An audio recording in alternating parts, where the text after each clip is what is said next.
C'est bon. Bonjour et bienvenue dans le nouvel épisode de Messages à caractère informatique. C'est donc le 56e épisode numéro 55. Nous sommes le 3 septembre 2021 et aujourd'hui je suis accompagné de gens formidables et merveilleux tels que Arnaud Lefebvre. Bonjour Arnaud. Salut. Qui Exactement. Arnaud, je travaille à Clever Cloud et je m'occupe, je fais du développement et de l'opérationnel au sein de la boîte.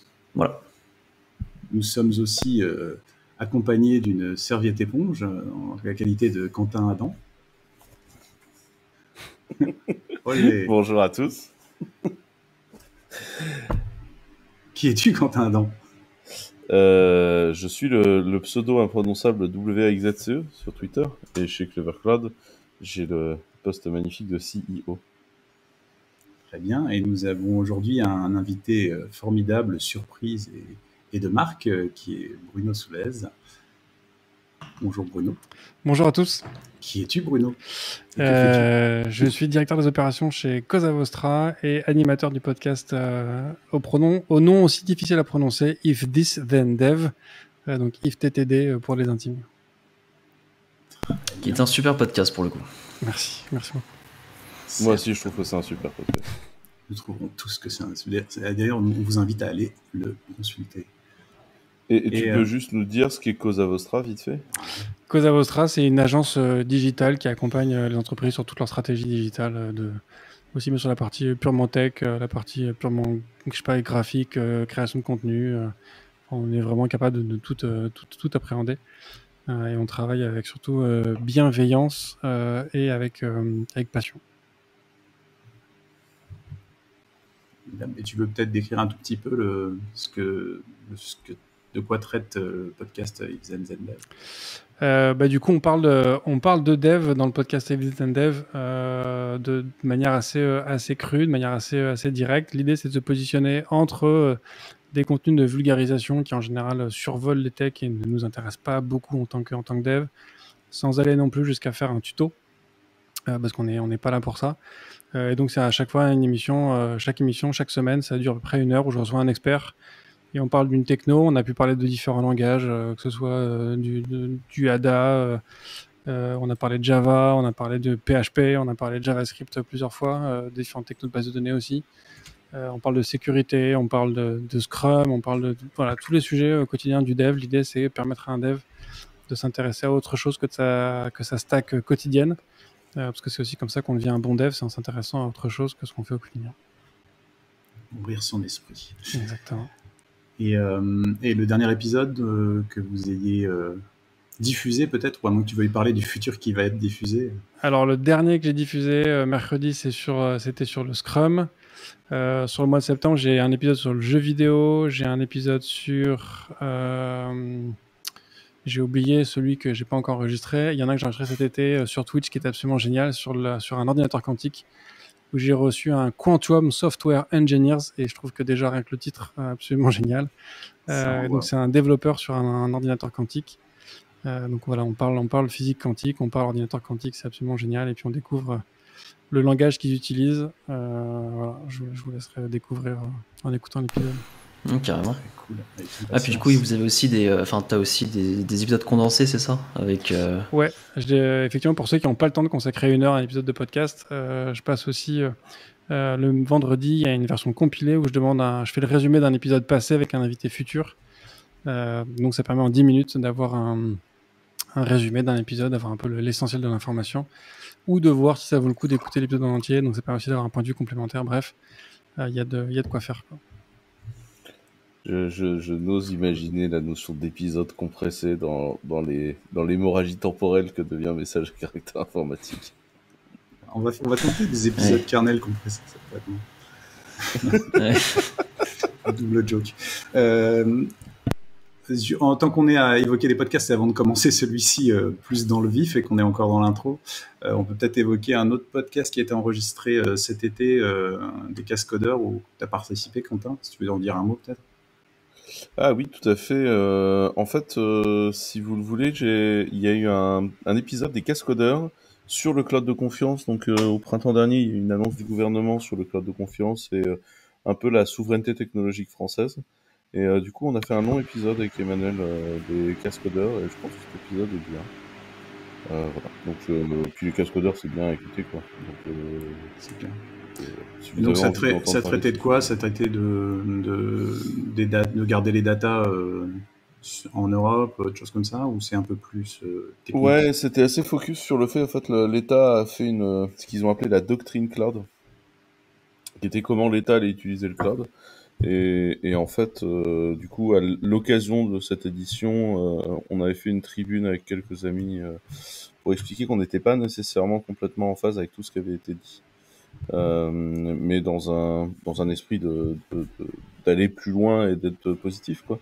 Et donc, du coup, on avait fait un truc là-dessus. On a bien débunké tout le dossier avec Emmanuel dans cet épisode. Donc, je pense, s'il y a des gens que ça intéresse de se poser la question de comment on peut faire de la souveraineté française, c'est orienté solution, en fait. Hein. Ouais, c'est un épisode qui est là pour ça, quoi. Et donc, en parlant de souveraineté française et de modèle français, sans transition, comme disait l'autre, Bruno, tu nous as proposé un lien vers un article que je t'invite à présenter. Ouais, c'est un truc que j'ai trouvé intéressant qui explique que le monde devient de plus en plus français. Il y a encore quelques années, le modèle français était parfois plus ou moins décrié à droite à gauche. On parlait beaucoup du modèle anglo-saxon, du modèle allemand, même quand on était en France. Là, ça explique qu'en fait, il y a de plus en plus de pays qui regardent un peu le modèle français avec intérêt. L'article évoque le cas de la Pologne qui s'intéresse au fait qu'on a une indépendance énergétique carbone free avec le nucléaire. Ça intéresse aussi à l'Angleterre et aux États-Unis qui prennent notre modèle de ces grands chantiers qu'on a qui permettent quand même de participer à l'effort national, à l'économie, tout ça. Donc, avec notamment le TGV ou les autoroutes, tout genre de choses. C'est ce qui nous a permis, nous aussi, en France, d'avoir la fibre déployée quand même aussi bien un peu partout dans le pays, quand même assez tôt par rapport à beaucoup d'autres. Ce qui nous permet aussi d'avoir des connexions Internet qui sont pas chères par rapport à ce qui se fait notamment aux US, où c'est quand même exorbitant d'avoir une connexion fibre au même niveau de service que ce qu'on a en France. C'est quand même assez hallucinant. Quasiment partout d'ailleurs, parce que c'est assez relativement inégalé. Je crois. Il y a sans doute des endroits où c'est peut-être plus abordable, mais pas beaucoup. Je crois qu'en général, on est genre dans le top 3 du classement en général sur le prix au mégaoctet de la connexion. Et l'article évoque aussi l'accès à la santé, le fait qu'on a une population qui vieillit quand même mieux que beaucoup de pays, le fait qu'on a un taux de natalité qui reste très bon par rapport à nos voisins européens.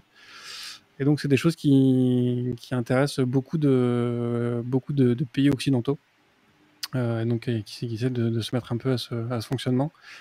Et ça résonnait aussi avec moi ce que je vois beaucoup sur TikTok en ce moment, où je vois beaucoup d'Américains qui découvrent que payer $200 000 pour une nuit à l'hôpital, c'est pas normal, que commencer sa journée à l'école en mettant sa main sur le cœur pour prêter allégeance au drapeau américain, c'est pas normal non plus. Que le fait qu'un Américain surtout quand on n'est pas aux États-Unis. Aussi. Bah ouais, pour le coup. Hein.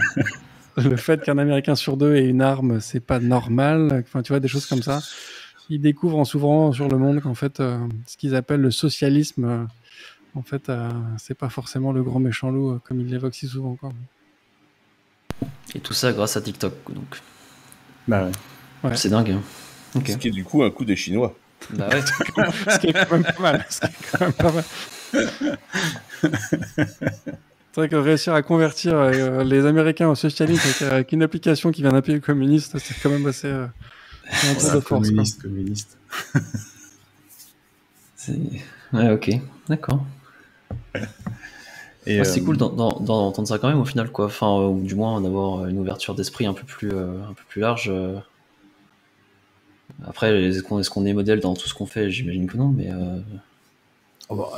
non. Voilà. J'ai envie de dire heureusement, mais c'est assez rare de voir des articles anglo-saxons comme ça. Ouais, clairement. Parce qu'en général, c'est quand même... il y a toujours, même quand il y a une petite, une petite flatterie sur un truc, il y a toujours un petit bashing derrière, quoi. Mais bon... Et c'est vrai qu'il y a des retournements politiques. Après, bon, comme on aime bien râler chez nous, on aime bien voir tout ce qui va pas, puis quand tu bouges ailleurs, tu te rends compte de ce qui est bien, quoi. C'est en effet, c'est reconnu que les Français sont les plus critiques envers eux-mêmes. Bon, à l'exception des Anglais, quoi. Mais eux, c'est de la mauvaise foi, c'est pas pareil. C'est vrai, exactement comme là, c'est ça. Nous, on en est capable. Et en restant un tout petit peu sur les problème. C'est vrai que l'enchaînement se fait un peu moins bien sur les données privées. Mais, C'est pas bien grave. mais en tout cas, ouais, là, il y a eu tout un souci. Donc, tu as mis un autre lien sur un souci de gestion de données privées pour les employés d'Apple, pour le coup, et pas pour forcément les clients. Ouais. C'est effectivement une enquête que j'ai vue sur le site américain Verge qui est assez hallucinante. Apple qui se présente quand même comme un défenseur de la vie privée, c'est quand même leur campagne marketing partout. Il s'avère qu'en fait, ils demandent à leurs employés d'utiliser leur compte Apple perso pour le quotidien chez Apple. Donc ça veut dire que tous les documents qu'ils partagent en interne sont en fait créés avec Ils doivent lier leur compte. Leur compte, voilà, leur compte perso. Ah oui. C'est impossible de créer un compte Apple avec une adresse en @apple.com. Donc ils ont vraiment fait en sorte que tu puisses pas créer un compte Apple dédié à ton taf.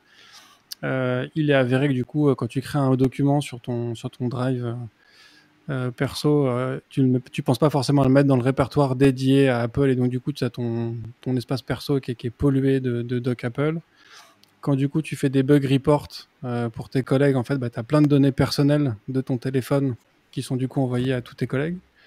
Parce que du coup ils te font en sorte que tes appareils soient utilisés aussi pour toute une batterie de tests. Et quand ils te mettent un appareil à disposition, ils te demandent de mettre ton compte perso dessus pour l'utiliser pour les tests et compagnie. Et le plus beau, pour terminer, c'est que quand tu rends ton matos, ils t'interdisent de reset ta machine. Et du coup, ils récupèrent ton appareil avec toutes tes données perso dessus. Ouais, c'est dingue. C'est étonnant. Je trouve que c'est une politique IT qui est... Enfin, c'est hyper bizarre, quoi. C'est comme si tu disais aux gens, quand ils arrivent pour bosser, bah écoute, tu vas te servir de ta Gmail, gros. Tu vois. Enfin... Il y a une part là-dedans que moi je trouverais défendable, c'est le fait de dire une personne a une identité et tu veux l'identifier comme c'est elle. Après, le fait de pas permettre ensuite à l'intérieur des systèmes d'avoir une dichotomie entre ton profil personnel et ton profil privé, c'est ça qui est embêtant. C'est... Ce que par exemple Google fait très bien, tu vois, t'as le multi-account Google. Après, moi, sur la définition de l'identité, je dirais que l'identité n'est pas absolue. L'identité est toujours contextuelle. Et donc, ouais. si tu veux... Après que tu puisses dire aux gens, on va lier pour des raisons de gestion du Apple hardware, qui est un peu linké sur l'histoire d'Apple ID, ça je l'entendrais, mais que tes mails et que tes docs soient comme ça, enfin, même moi, si j'étais DSI, je serais hyper mal à l'aise, en fait. Enfin, cette espèce de mélange me gonflerait, mais complètement. Bah, c'est surtout que ça doit compliquer pas mal dans le sens inverse. C'est-à-dire que si tu veux bloquer l'accès de quelqu'un sans lui enlever l'accès à ses données personnelles, ça devient quand même un sacré micmac, quoi. Tu parlais aussi de dichotomie tout à l'heure. Et dans l'article, ils évoquent aussi le fait que Slack est depuis récemment l'outil par défaut de communication au sein d'Apple, mais qu'il y a encore des équipes qui utilisent iMessage comme outil de communication au sein de l'équipe. Et iMessage, comme c'est un truc de communication similaire à du SMS quasiment, en fait, du coup, tu n'as pas d'opt-out possible, en fait. Donc, tu restes... si tu veux sortir d'une boucle de conversation, bah, tu fais quelqu'un remettre un message et tu es de nouveau dedans, quoi. Donc, il y a une espèce de parasitage complet de tout ce mélange, effectivement, de ta sphère privée et sphère pro qui est quand même assez hallucinante, quoi.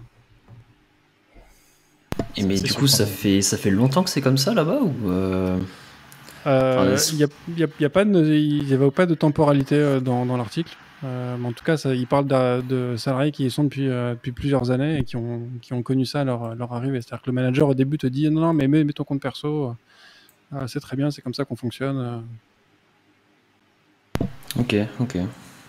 Après, c'est toujours sur la question du cordonnier plus mal chaussé, c'est-à-dire quelque part, est-ce que c'est vraiment sciemment ou est-ce que c'est juste par absence de design d'une solution interne? C'est-à-dire que on va réutiliser le système qu'on donne aux clients dehors et on n'a rien fait spécifiquement, mais à partir du moment où si tu interdis aux gens de faire un reset de sa machine, quand tu sais qu'il y a les données perso dessus, il y a quand même il y a une volonté quand même qui est quand même étrange. Je sais qu'il y avait aussi un sujet chez Facebook un peu compliqué, où pareil, t'as une intrication de ton compte perso, ton compte pro. T'as deux profils, mais les deux sont plus ou moins liés. T'as un truc dans Facebook qui émet une alerte quand tu vas voir en tant qu'employé de Facebook le profil de quelqu'un que tu connais dans ton graphe d'amis. Enfin, c'est assez compliqué leur approche. Mais je sais qu'ils ont aussi un sujet complexe là-dessus, où en fait ils ont quand même, tu vois, aussi l'obligation de savoir qui sont les gens pour pouvoir checker qu'ils vont pas, là, genre checker les profils Facebook de leurs potes, tu vois. Enfin, je sais que le sujet est assez complexe chez Facebook aussi. Je me souviens plus exactement du dossier, mais je sais que c'est assez compliqué aussi. Après, ce genre d'article, j'ai trouvé toujours intéressant, et ce serait intéressant, mais même si ça n'arriverait jamais, d'avoir un droit de réponse, de savoir exactement quelles sont les causes qui ont amené à ça, ou peut-être d'ailleurs que c'est exagéré dans la manière dont c'est formulé, mais qu'est-ce qui a amené à ça? Est-ce que c'est lié à des politiques particulières de sécurité, ou à des cas particuliers de personnes qui ont essayé de faire des exploits avec leur compte perso, ou à des trucs comme ça? Du coup, ils veulent tracer ce que font les gens. Enfin, c'est compliqué de savoir. Au moment où on évoque l'article, c'est précisé en bas que Apple n'a pas encore répondu aux questions de... Donc voilà, après... À suivre. Ouais, vont-ils le faire, en effet? Ouais, moi, ça serait étonnant qu'ils répondent à The Verge sur ce truc en particulier. Ouais. Ils ont probablement été sollicités en amont, ils n'ont pas répondu déjà. Oui, ça c'est quasiment... Bah, j'espère que ça a été fait, on va dire, plus ou moins. Oui, non, Et oui. non, sinon il y a un petit dossier quand même.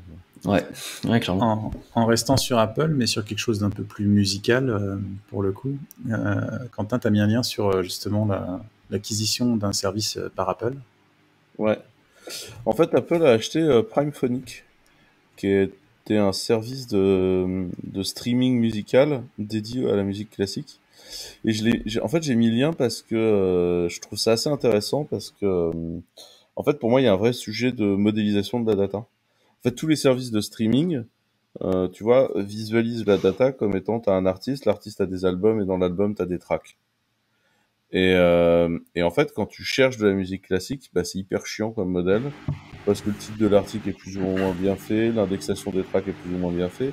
Et en fait, ce que tu cherches en musique classique, c'est la notion de compositeur, d'interprète, mais tu as également la notion d'orchestre et de chef d'orchestre. C'est-à-dire que Karajan, il peut avoir conduit l'orchestre de Londres et l'orchestre de Berlin et le Philharmonique de Berlin dans une pièce, et ce qui peut t'intéresser, c'est d'écouter le premier mouvement de la symphonie de Beethoven par Karajan à Londres et à Berlin, puis de l'entendre avec un autre chef. Et en fait la data modélisation de ça, bah, elle existe pas du tout, en fait. Oui, c'est pas des albums et des titres, c'est pas des albums, des titres avec un interprète à chaque truc unique. Ouais. Et du coup, en fait, écouter de la musique classique est globalement assez painful, en fait, sur les plateformes de streaming. La seule solution qu'ils ont tous trouvée, c'est en fait de virer énormément de références. En fait, ils gardent que quelques enregistrements de chaque pièce pour que du coup trouver une pièce soit jouable, et ce qui est assez pénible comme truc. Et en fait, ils sont face à une complexité qui est quand les maisons de disques leur livrent en fait les noms de tracks et les machins, en fait, ils te livrent pas cette notion complexe de comprendre quel est le compositeur, le machin, etc. Et sur certains compositeurs, ça existe, notamment sur Mozart. T'as un musicologue connu qui s'est tapé le classement par opus de tout, et parfois l'opus est précisé, pas précisé, enfin voilà. En fait, il y a un vrai problème de data modélisation, et donc il y a quelques startups qui existent qui voulaient faire du streaming dans le monde du classique, et je trouvais assez intéressant qu'Apple, dans l'idée de continuer ces verticales dans Apple Music, en fait, ils ont acheté cette boîte s'appelle Primephonic, avec le but d'avoir un service dans Apple Music classer ça. Et en fait, quand ils l'achètent, bah, en fait, ils en arrivent à la conclusion, et c'est ça qui est intéressant, c'est de dire, bah en fait, on ne va pas, en fait, on va pas intégrer complètement le service dans l'interface et la UI d'Apple Music. On va vous sortir une application dédiée où vous vous connectez avec votre abonnement Apple Music. Enfin, l'idée n'est pas du tout de prendre du surplus, mais et en fait, ce sera une UX dédiée, une expérience dédiée pour la musique classique. Parce qu'en fait, on n'a pas trouvé le moyen de le rentrer dedans. Et je trouvais que c'était une histoire assez intéressante d'un point de vue soft et expérience produit, en fait, de voir ce truc-là. Et je suis content de voir les géants du streaming s'emparer enfin du problème du classique, parce que c'est un vrai gros problème, quoi. Donc c'est sympa pour avoir une expérience peut-être complètement dédiée à ce type de musique, ouais. Bah, la partie application dédiée, j'avoue, je sais pas, c'est pas un peu too much, mais ça peut faire un peu élitiste, ouais, c'est un peu le... Ouais, mais bon. Après, je pense qu'ils cherchent peut-être à adresser un public différent aussi, hein, en même temps, un public qui n'existe peut-être pas. Mais je pense en même temps qu'il y a un côté plus freeform dans la structure et de la musique et des choses que tu veux présenter et de tout ça, qui fait que tu veux pas juste mettre une album cover, par exemple, des choses comme ça. Enfin, Ouais. c'est C'est vrai. peut-être plus intéressant. Peut-être qu'après, ils veulent aussi coller ça avec des partitions, mettre ça avec des services plus intéressants liés à la musique elle-même. C'est pas... Il n'y avait pas une volonté aussi d'utiliser au travers de cette nouvelle app, de mieux utiliser la spatialisation du son sur tous les devices Apple qui C'est font chouette, beaucoup ça. maintenant, qui dans le classique, je crois, a quand même plus de valeur que dans le dernier Ouais, Mary J. Blige, quoi. et puis la gestion de la qualité du son aussi, parce que enfin, si tu veux Ouais, utiliser vraiment bien écouter du classique, c'est clair qu'un MP3 mal compressé, c'est pas top. Ouais, Moi, je je sais sais qu'en qu'ils Apple, en c'est parlent pas dans des le MP3. communiqué de presse, mais je trouve que c'est un peu bullshit. Pour moi, ça va être essentiellement de l'accès à la data, parce que pour moi, de toute façon, ils tapent la même base d'audio. Hein. Il y a des chances, ouais. Enfin, moi, de la façon où je l'ai compris, c'est que tu tapes la même base d'audio. Quoi. Ouais. Et en fait, ce qui m'a fait marrer, c'est que pour moi, la question, elle se pose sur d'autres typologies d'écoute de musique. Quand tu prends un sujet comme les mix, par exemple, tu vois, si tu vas dans l'écosystème électro, pour le coup, en fait, autant sur SoundCloud, tu as une vraie expérience de l'idée du mix avec les différentes phases du mix, les différentes... Enfin, tu vois, quels ont été les... Ah, le moment où je perds les mots. Quand tu prends des morceaux de musique, Les samples. des samples qui ont été utilisés, ou des musiques qui ont été mises dans un mix, etc. Où SoundCloud a cette vraie expérience très De liens, communautaire, avec la notion qu'il n'y ait pas trop d'albums, mais vraiment je te pousse des trucs et tout. Et en fait, quand tu es sur Apple Music, enfin, l'expérience mix, elle est pourrie. Tu as juste une track d'1 heure, et puis bah bisous, bonne journée, quoi. Et alors que tu vois toute cette histoire où en fait, quand il y a quelqu'un qui sort un sample, il va être remixé X fois, et en fait, t'as une vision un peu buissonnante comme ça d'un grave, quoi. morceau, et tu vois, qui existe aussi dans la musique électro, où pour le coup, bah, t'es plus du tout dans le même modèle que dans le classique. Pour moi, t'es encore un autre data model. Et aujourd'hui, il est pas du tout bien adressé non plus dans les gros streamers. Enfin, il y a SoundCloud qui le fait, mais bon, SoundCloud, ils ont été collés à la hache dans leur modèle, le catalogue généraliste. Et du coup, en fait, moi, je trouve qu'ils ont vachement pénalisé leur expérience à ce moment-là. Enfin, je trouve que ça a vachement pénalisé pour moi l'expérience du truc. Et je trouve que c'est assez intéressant que une boîte comme Apple commence à regarder les différents axes de comment on identifie le son qu'on va écouter, pourquoi, dans quel sens. Et je trouvais ça intéressant. Je sais pas s'ils vont le sortir aussi pour l'électro. Je sais pas si Ouais, il y a des c'est un choses à faire modèle peut-être pour même aussi. autour du jazz. Il y a pas mal de problématiques du même genre, je pense. Ah, clairement. Dans le jazz, il y a une vraie problématique. Mais tu vois, par exemple, rien qu'en data, tu vois, aller classer dans les morceaux de jazz, alors en fait, c'était Enfin, Thelonious Monk qui est passé tel jour, machin, et en fait, c'est c'est ça. une reprise de tel thème et tout. Enfin, genre, soit tu le fais à la mano avec une bande de fondu du jazz, soit tu t'essayes de le faire, je sais pas, peut-être en live. Enfin, je trouve que c'est... Et tu vois, je pense qu'il y aurait un vrai sujet, tu vois, d'aller chercher des niches comme ça et de les bosser. Et pour moi, faut être très gros pour pouvoir le faire, parce que c'est des marchés qui sont polémiques, en fait, à chaque fois. C'est sûr. C'est sûr. Et donc, pour battre ces idées reçues sur la manière de consommer la musique, peut-être discuter des idées reçues qu'on a aussi dans le monde du développement. Ça, c'est de l'enchaînement. Pas mal. Pas mal. Ouais, c'est effectivement. Alors, c'est une vieille vidéo dont je parle assez régulièrement, que j'aime beaucoup. C'est une conférence de Brett Victor qui date de 2013, donc c'est vraiment pas quelque chose de récent. Mais pour vous donner un ordre d'idée, en fait, on avait donné comme consigne à Brett Victor de faire une projection sur qu'est-ce que serait le dev dans 40 ans. Et plutôt que d'imaginer ce que serait le dev en 2053, il a fait sa conférence comme s'il était en 1973 pour imaginer ce qu'aurait dû être du coup le dev en 2013. Et donc il arrive avec un rétroprojecteur, il a sa petite chemise avec les petits crayons il a le cliché de l'ingénieur informaticien en 1973. Voilà, exactement. Ouais. Et la presse en fait est super intéressante. Ouais. Il la découpe en quatre points. Et ce qu'il explique du coup, c'est qu'en 73, c'est le début notamment du Fortran, et que les gens qui font de l'assembleur à l'époque considèrent que le Fortran c'est du langage haut niveau et que du coup c'est pas intéressant. C'est pas de la programmation. C'est pas de la programmation, c'est pas du vrai dev.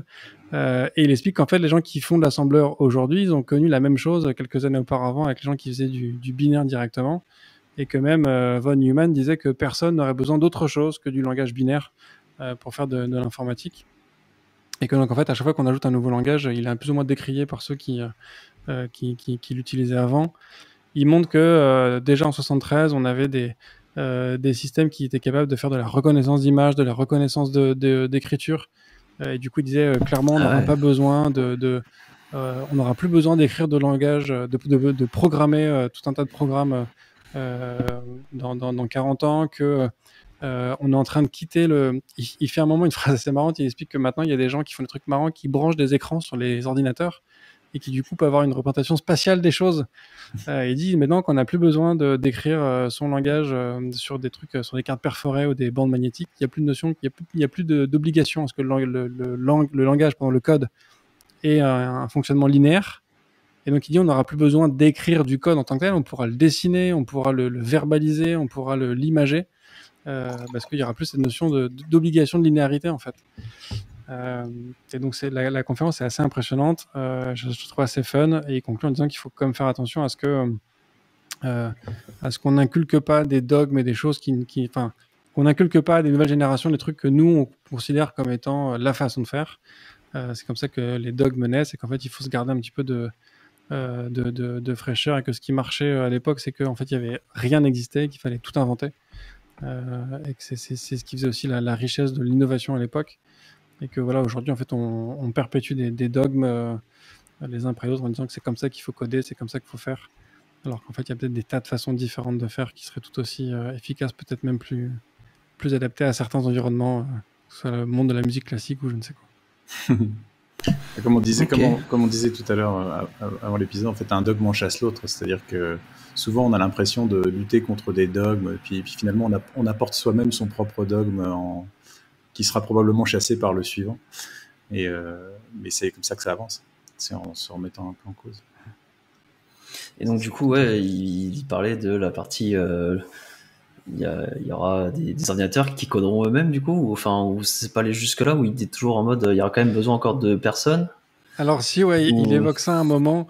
Il dit qu'en fait, comme les machines, en fait, en 73, commençaient tout juste à avoir cette notion d'objectif, et que tu n'étais plus obligé d'écrire des procédures, mais tu pouvais faire tu vois, c'était le début des regex en 67, je crois que ce qu'il dit, c'est l'arrivée des regex.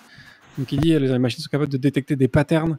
Donc clairement, dans 40 ans, en fait, les machines seront capables d'imaginer elles-mêmes comment communiquer entre elles, et clairement, on n'aura jamais besoin de programmer un truc qu'on pourrait appeler une API, où du coup les gens seraient obligés de programmer comment est-ce qu'on communique avec une machine. Les machines seraient capables de communiquer toutes seules.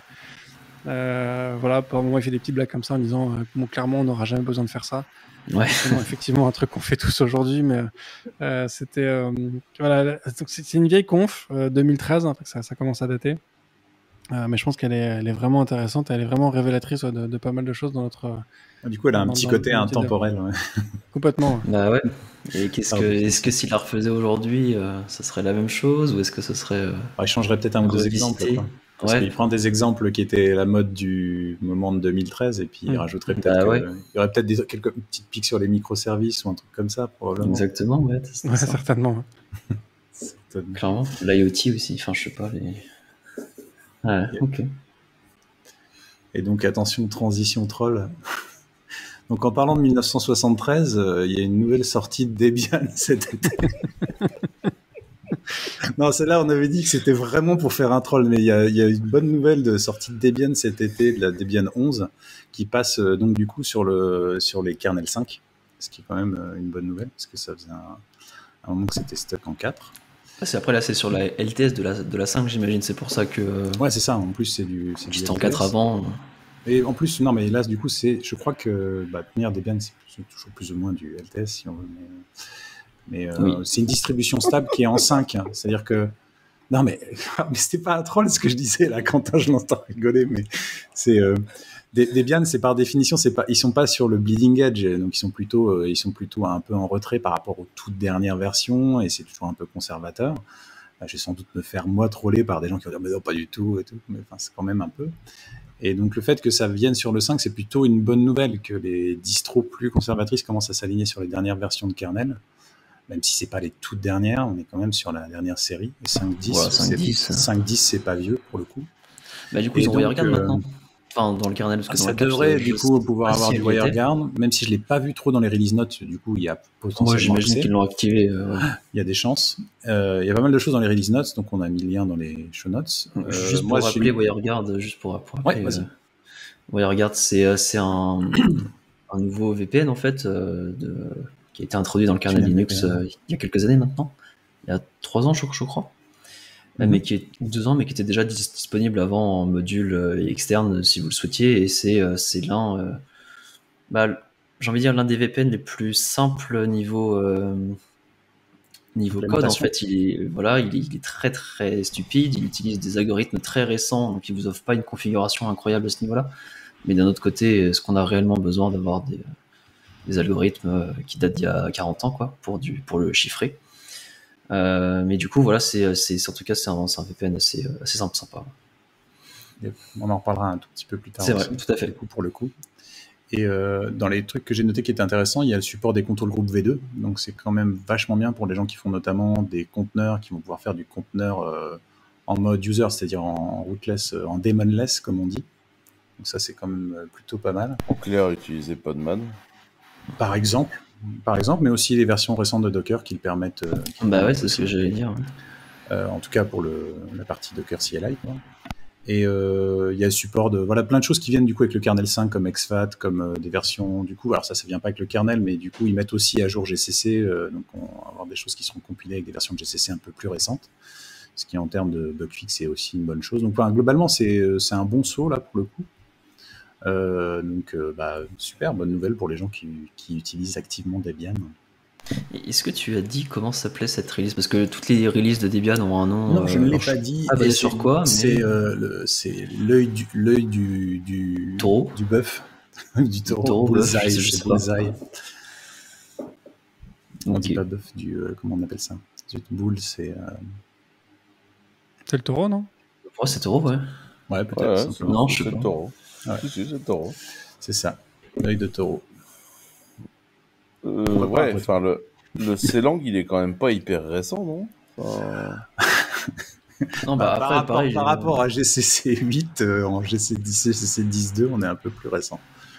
La 10.2 date d'il y a un an, je crois, maintenant. Ouais, c'est ça, à peu près. Comme le kernel 5.10 à peu près. C'est des versions à peu près d'il y a un an. Encore une fois, ils sont jamais complètement sur le bleeding edge, mais c'est quand même une bonne nouvelle d'être dans les dernières séries quand même. Je suis pas d'accord avec toi. Moi, tu vois, moi, je vois le monde du software, c'est comme étant une espèce de languette qui avance, tu vois, dans le temps. Et en fait, pour moi, Debian, ils sont toujours sur le bleeding edge de l'arrière, tu vois. Genre, ils sont toujours sur le point de tomber. Genre, voire ils sont déjà tombés, tu sais, dans le truc qui est EOL depuis 10 000 ans, et là, ils disent, on l'a mis à jour. C'est dire qu'on avait dit qu'on ferait juste un troll pour rigoler au début et pas de troll après, et on finit sur un troll, franchement. Ouais, mais moi, j'ai quand même un problème avec les paquets Debian, avec les mecs qui vont taper des commits de bug fix soi-disant dans le futur, tu vois, les réinjectent comme des bourrins sans comprendre comment marche le paquet, et tu te retrouves avec des softs qui ont des comportements discutables. Enfin, je pense que j'ai énormément de respect. La plupart des distros comme ça, que ce soit CentOS, fut un temps, même si c'est en train de muter progressivement, et tous ces distros qui étaient quand même plus sur le rapide, hein.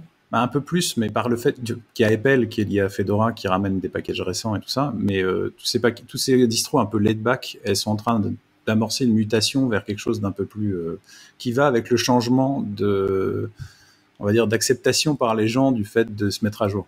Et globalement, c'est une bonne nouvelle, parce que les releases Debian sont plus fréquentes quand même. Elles sont quand même. Le paradigme sécuritaire a changé, mec. Aussi complètement.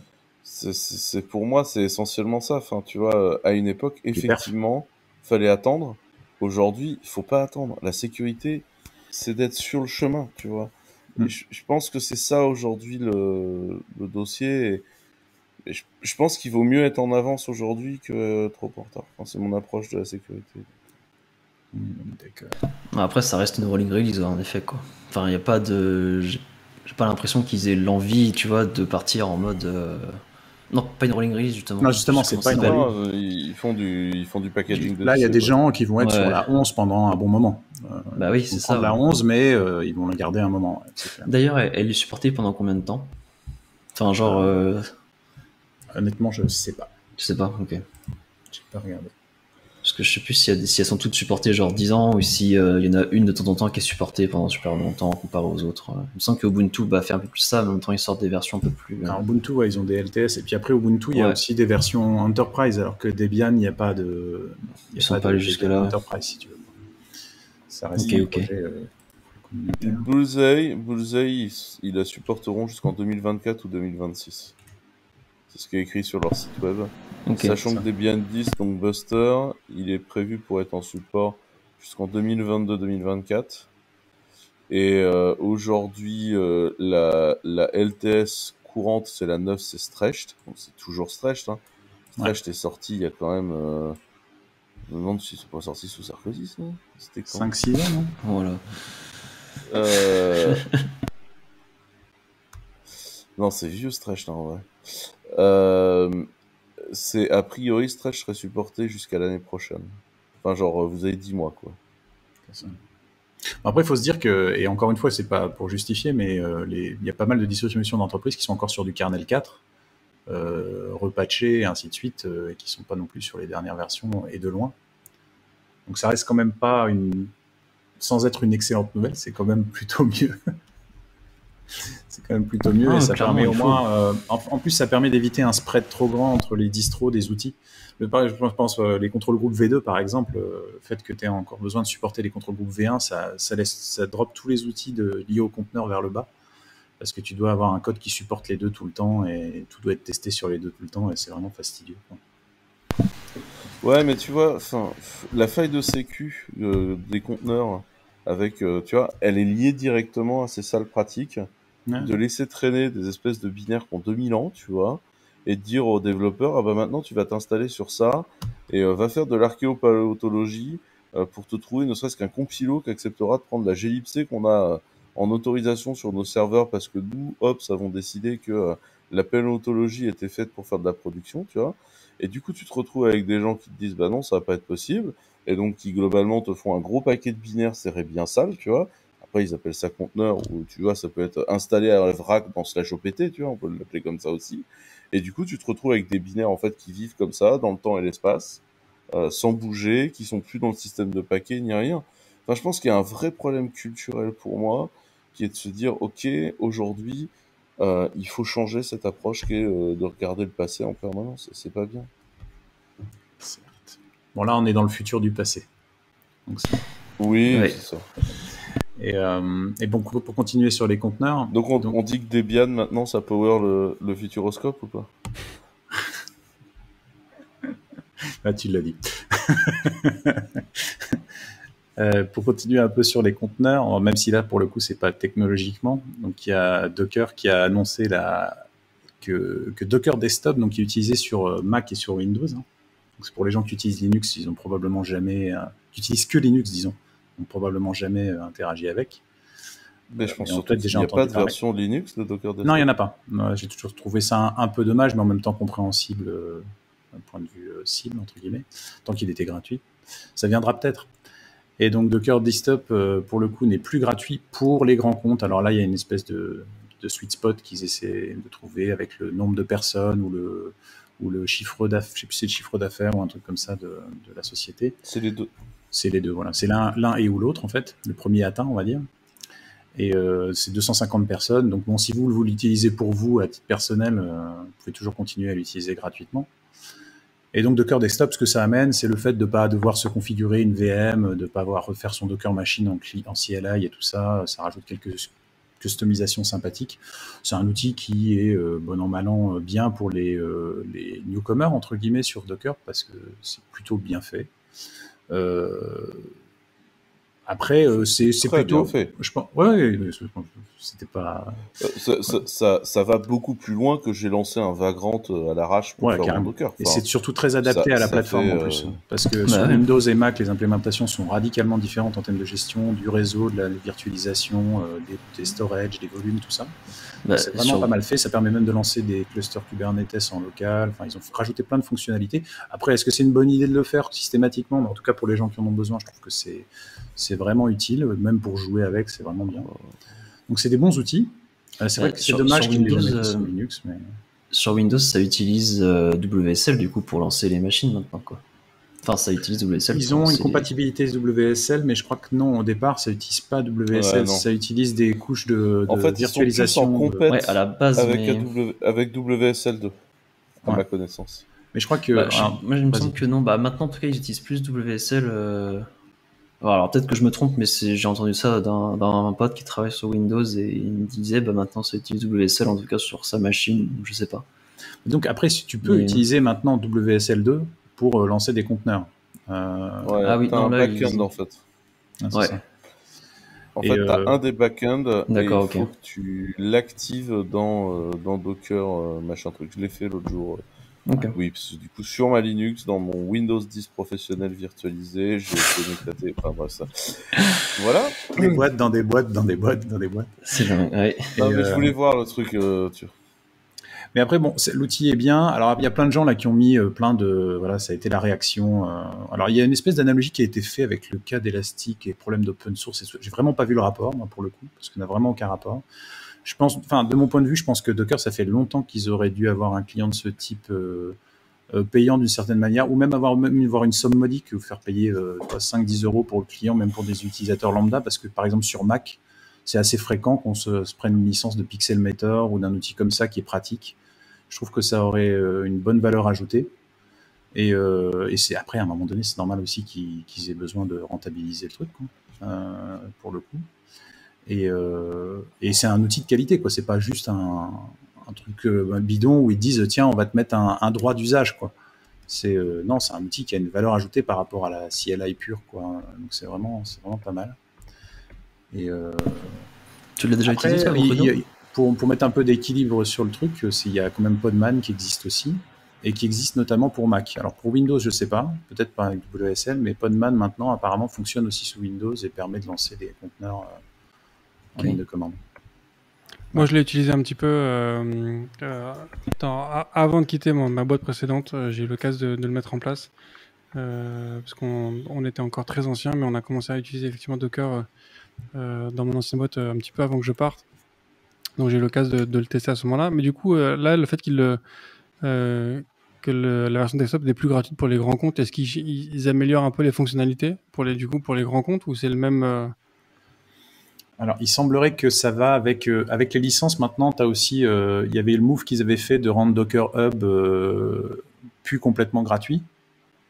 Et du coup, avec ta licence, tu as du coup accès à des pushes dans Docker Hub, à des fonctionnalités liées à Docker Hub, des intégrations de sécurité supplémentaires, des possibilités d'intégration avec des clusters Kubernetes ou autre chose comme ça. Enfin voilà. Donc c'est plus la partie intégration avec des services tiers qui n'était déjà pas gratuit, qui du coup est built-in. Ok. Ouais, en fait, non, c'est plutôt, ils ont vraiment mis le hub dans l'inscription, enfin, quand tu regardes les plans. Le seul truc que je trouve un peu... En fait, le truc que je trouve un peu dommage dans cette opération-là, c'est que, en fait, le grand compte moyen, il a pas tant que ça envie d'utiliser le Docker Hub. Tu vois, en général, il a une espèce de bidule à base d'Arbor ou ce genre de truc en interne. Et je suis pas sûr de l'adéquation entre les deux offres à fond. Il faudrait peut-être fournir une version du Docker Hub au staff chez lui ou je sais pas quoi. Mais moi, franchement, cette histoire-là, j'aime pas les boîtes qui lancent du full gratuit, foutent le bordel sur le marché et des années plus tard te rappellent en disant ah maintenant faut payer. Et en même temps, je suis parfaitement d'accord sur le fait de dire qu'il faut payer le boulot de Docker, mais j'aurais apprécié qu'ils fassent payer des... Ils auraient dû le faire au départ, ouais. Et en fait, ça me gonfle ces boîtes VC funded qui sont genre, allez, on rase gratis, tu vois. Et puis une fois qu'on a loqué les gens, qu'on a foutu le bordel sur le marché, que c'est l'apocalypse, au fait, faudra passer à la caisse, quoi. Et Oracle avait un peu essayé de faire ce coup-là avec le JDK à un moment. Ça arrive hyper souvent dans l'écosystème. Enfin, tu vois, c'est comme si demain GitHub disait en fait, il y aura plus de repository gratuit sur GitHub. Je leur dire, les gars, vous avez foutu le bordel sur le marché, Enfin, essayez d'être un peu raisonnable dans vos demandes, je trouve. Enfin, c'est mon avis très personnel sur le sujet. Mais du coup, oui, il n'y a pas de bière gratuite ad vitam aeternam, les gens, en fait. Ça n'existe pas. Et en parlant de il n'y a pas de bière gratuite Eternam, parlons de Non, en vrai, confluence.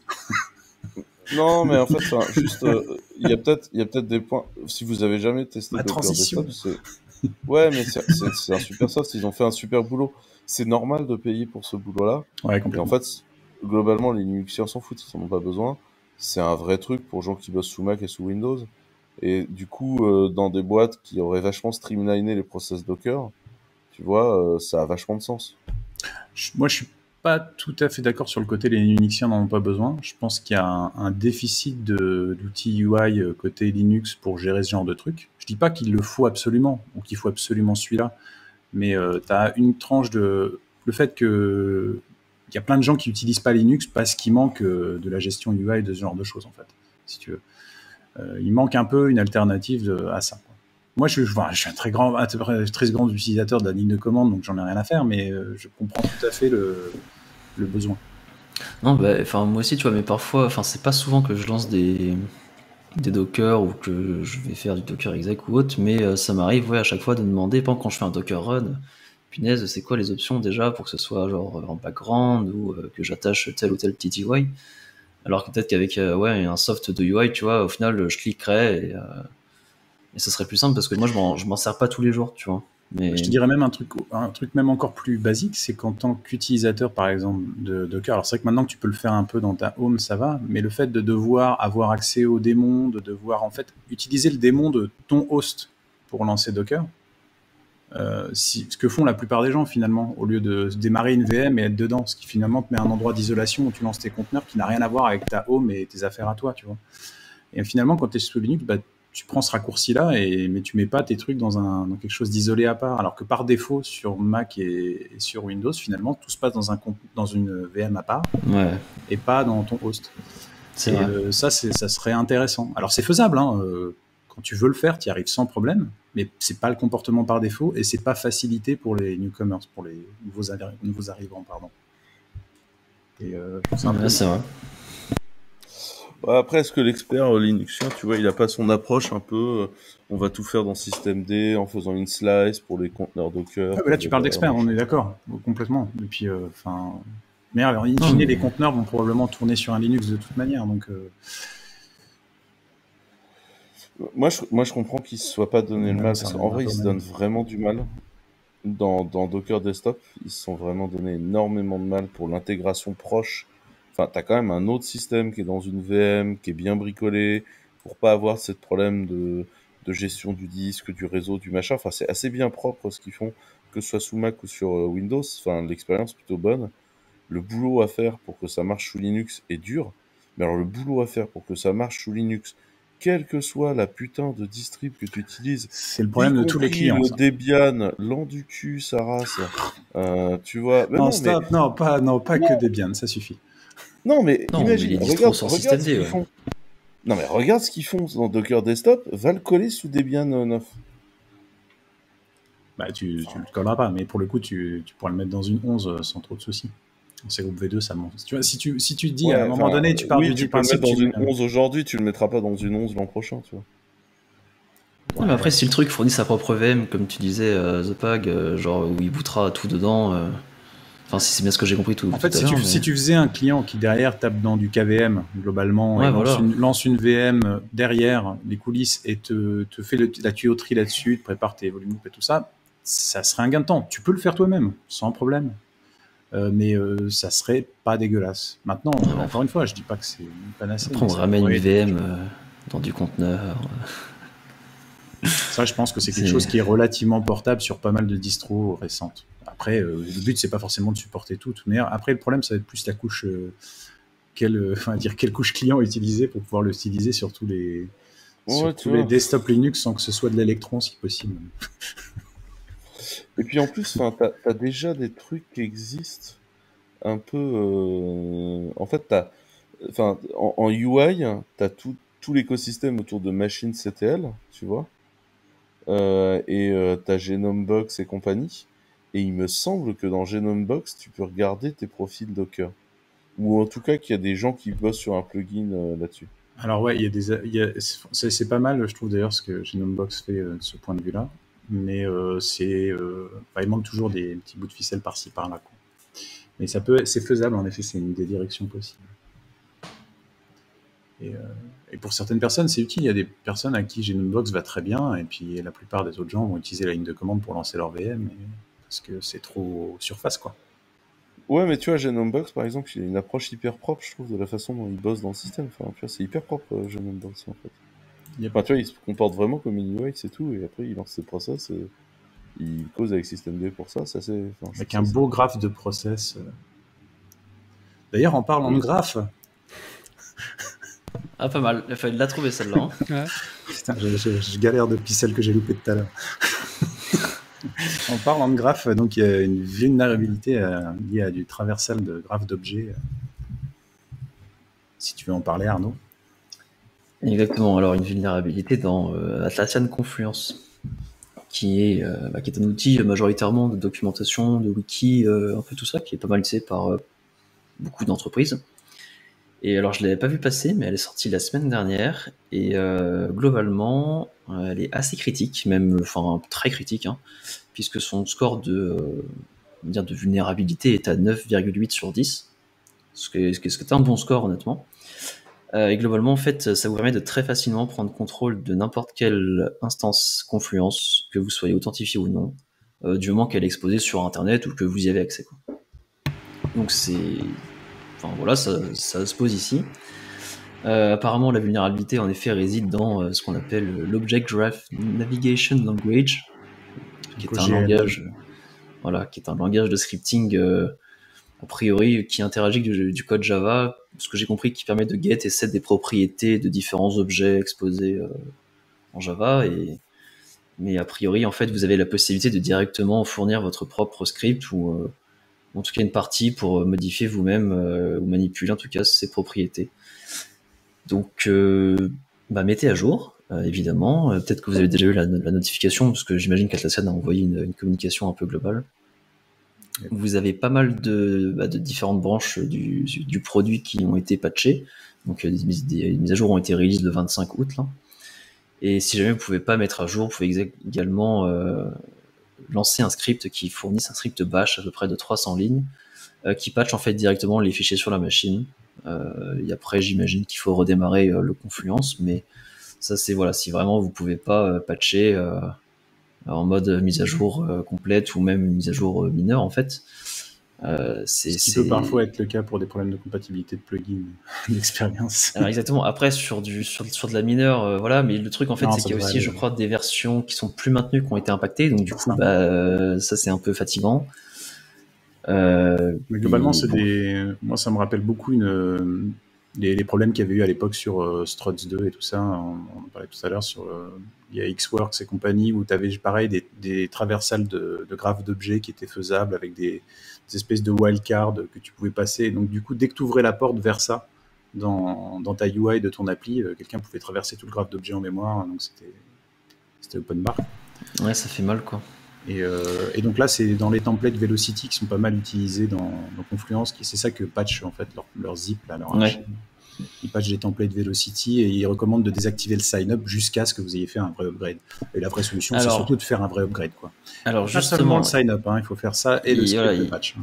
Il y a eu un gros quiproquo. Enfin, je sais pas, ils ont un peu merdé, on va dire. Communiquer trop vite. Dans le sens où tout d'abord, ils ont indiqué que si vous désactivez en effet le sign-up public, en fait, parce que vous avez une option dans Confluence où vous pouvez autoriser n'importe quel utilisateur à se créer un compte. Là, du coup, en effet, au tout début, la faille en fait était identifiée juste pour les utilisateurs connectés. Et donc, si votre instance était ouverte au public, oui, n'importe quelle personne qui fait pas partie de votre Confluence, mais qui peut quand même s'inscrire, au final, a accès à la faille. Alors que quelques jours après, ou quelques heures, je sais plus, c'est dans le descriptif de l'issue Confluence, ils reviennent sur leur position en disant, en fait, non, il y a d'autres endpoints qui sont également vulnérables et qui, eux, sont accessibles à n'importe quel utilisateur, donc, ou même non authentifié, justement. Donc, il faut mettre à jour le patch. Fourni suffit, mais c'est pas juste désactiver l'option de sign-up qu'il faut faire, quoi. Et donc, je sais pas, du coup, s'ils ont envoyé un mail suite à ça ou pas à tous leurs clients. Ou en général, j'ai l'impression qu'ils le font, mais En général, Mais c'est bon, comme beaucoup, alors ça peut arriver, mais comme beaucoup, ils donnent une base de suivi qui fait partie du contrat où tu peux aller consulter. ouais, c'est possible. Mais Et en bon, fait, le truc qui est très chiant, c'est que comme ils fournissent un script bash de 300 lignes, donc ce qui est quand même pas quelque chose de très compliqué à comprendre, enfin, qu'est-ce qu'il corrige, bah, il est également fait très facile de pouvoir le reproduire et de comprendre, enfin, c'est quoi la faille en fait pour les versions pas patchées. Et du coup, bah, aujourd'hui, il y a des exploits en fait qui tournent et qui sont et ils les ont instances sans doute Confluence qui déjà sont tourné déjà depuis un impactées moment, en hein. fait. Bah ouais. Sans aucun doute. Donc, Ouais. voilà, Ça, bah, c'est le mettez cas à de jour tous les très exploits. rapidement, quoi. Ouais. Ouais. Faut pas hésiter. Ouais. Non, mais là, tu Et vois, dans c'était ça, la... c'était à peine une semaine après le release du patch, c'est quand même assez rapide tout de même, tu vois. Ouais, bah là, il y Donc, avait grosse urgence parce que c'est l'intégralité, puis ça remonte très très loin en fait. C'est une faille qui oui, est, bah qui est ouais, là ça remonte depuis très loin. très très loin dans les versions. Donc si vous êtes dans des versions avant les versions supportées, Genre la 6, je jetez crois, un coup peut-être la d'œil à ce 5, qu'il je sais faut plus. patcher manuellement, mais surtout mettez-vous à jour vers du plus récent ou passez à autre chose parce que vous êtes vous êtes très critiquement impacté, quoi. Vous utilisez quels outils, vous, chez Cosa Vostra? C'est quoi les outils qu'on a code chez vous en ce moment? Bah, nous, tu sais, on est une agence, on bosse beaucoup avec des groupes médias, donc les outils qu'on utilise sont des outils assez anciens, assez classiques, Enfin, tu vois, on fait beaucoup de WordPress, donc on est quand même sur des technos un peu, on va dire, éculés, assez basiques en termes comment dire, complexité d'architecture, on va dire. Donc WordPress reste un des outils les plus utilisés aujourd'hui, quoi. En mode headless, mais ça reste. Ah, En du coup, mode tu fais du headless. WordPress en mode headless. Ouais.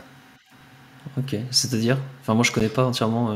Bah, c'est-à-dire qu'en fait, tu utilises WordPress, c'est très connu par les journalistes. Donc, ils ont un back-office qui fonctionne vachement bien, qui est hyper complet. Que les journalistes connaissent bien. Après, la génération de HTML chez WordPress, c'est pas ce qu'ils font de mieux. Et donc, en fait, tu utilises WordPress que comme un back-office et un gestionnaire de base de données, en fait, un gestionnaire de contenu. Et toute la partie après, Ouais, ok. interface, c'est géré par tes différentes API qui vont soit du React, beaucoup pour la partie web, et après tu parles des applications natives sur les D'accord. applications mobiles, donc tu t'en sers juste en serveur d'API, quoi. Ouais, donc il est vraiment là Ok. en pur CMS, mais partie C'est ça. gestion, quoi. Voilà. Pour être transparent, notre Intéressant. futur site web est en WordPress. Hein, il n'y a rien de méchant à dire sur WordPress, ça fait très bien son boulot de CMS. Là, ça fait très bien son boulot. Ça, Yep. Et C'est un en gros outil écosystème aussi. pour communiquer entre vous, parce que j'étais un peu là-dessus en regardant ces news sur Confluence, et je t'ai pas senti... Enfin, j'avais pas l'impression que tu utilisais Confluence quand on en Non, parlait. pas du tout, effectivement.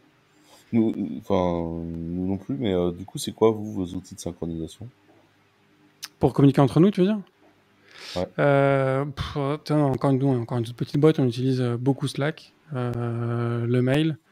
On est en train de chercher des outils pour garder un peu plus de traces de ce qu'on fait entre nous, mais pour le moment, on est encore sur du chat, quoi.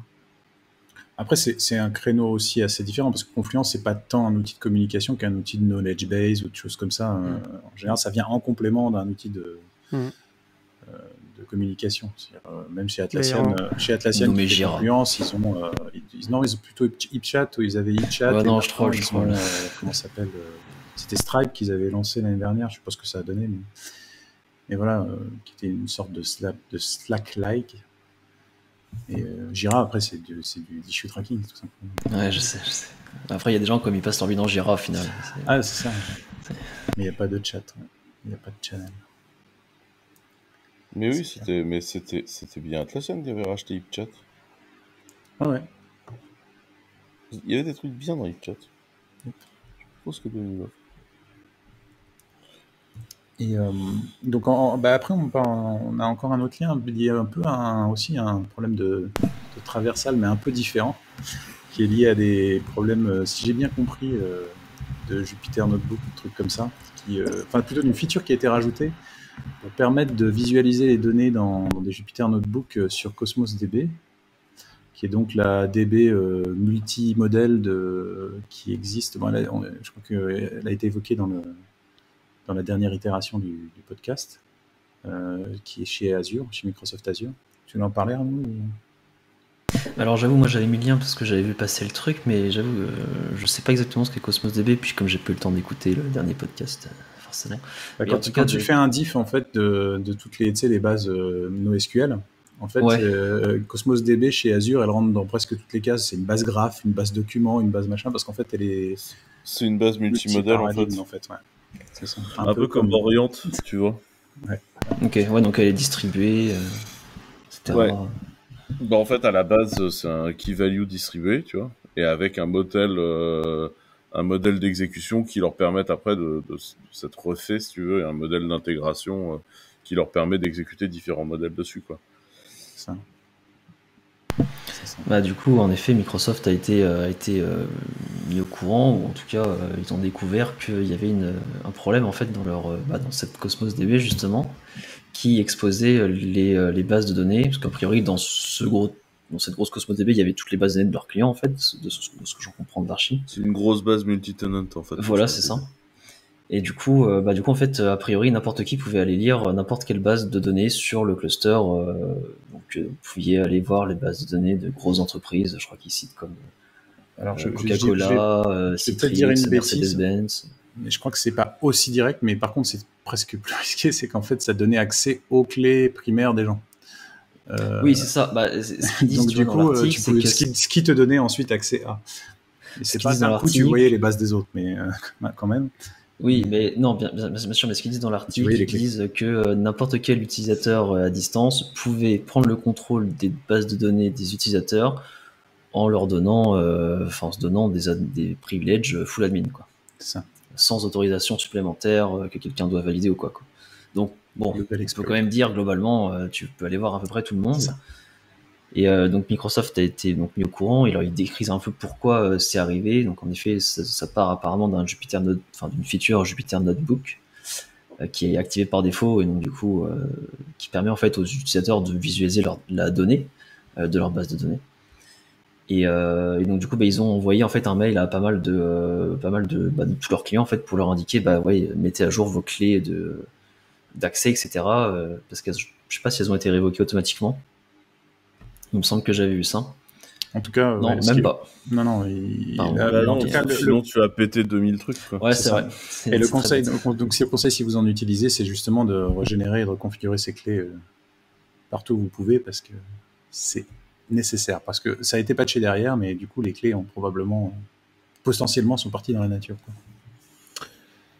Ouais. Et puis, le côté un peu drôle, c'est que dans les applications du Health Data Hub, où, tu sais, on nous a expliqué qu'on pouvait pas gérer les données de santé des Français parce qu'on était trop nuls, nous autres Français, pour gérer ça, et que Microsoft était bien plus compétent.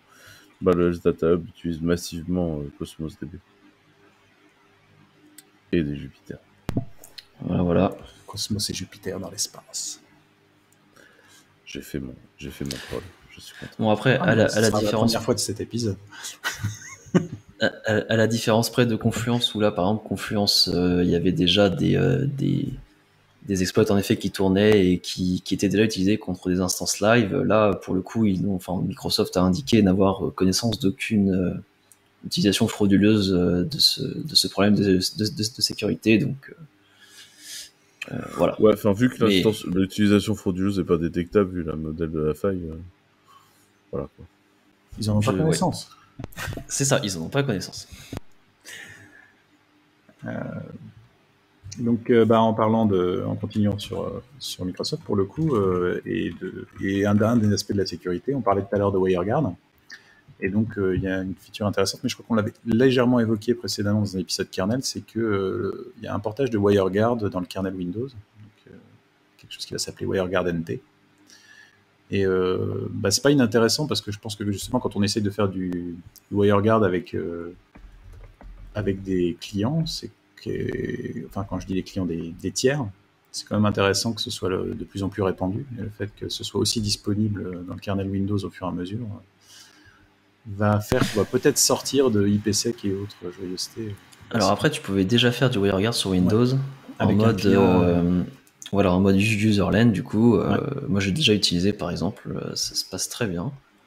Il y a même des logs qui sont limite parfois plus parlant que sur Linux. J'ai trouvé ça assez fou. Alors peut-être que sur Linux, j'ai jamais vu les logs, mais au moins il y avait des logs, c'était pas mal. Et après c'était écrit en Go, mais ça faisait vraiment, enfin ça faisait le taf que j'en avais à faire.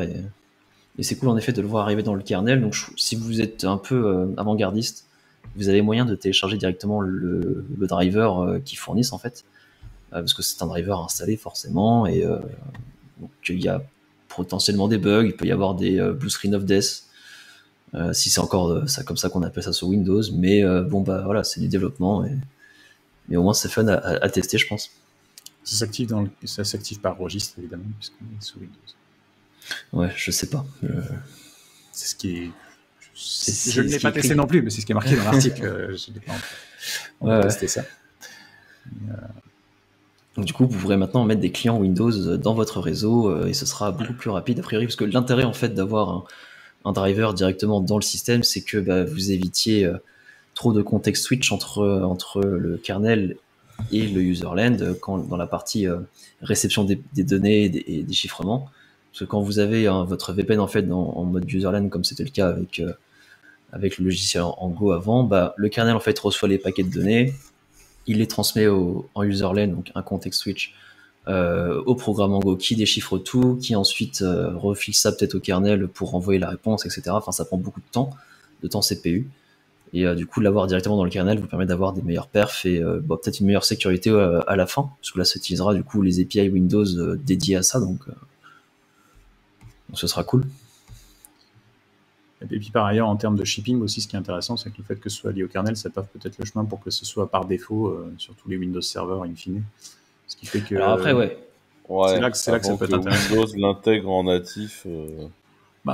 C'est pas totalement exclu, parce que je pense que c'est quelque chose qu'à mon avis, ils vont progressivement mettre peut-être aussi dans Azure pour leur déploiement de serveurs.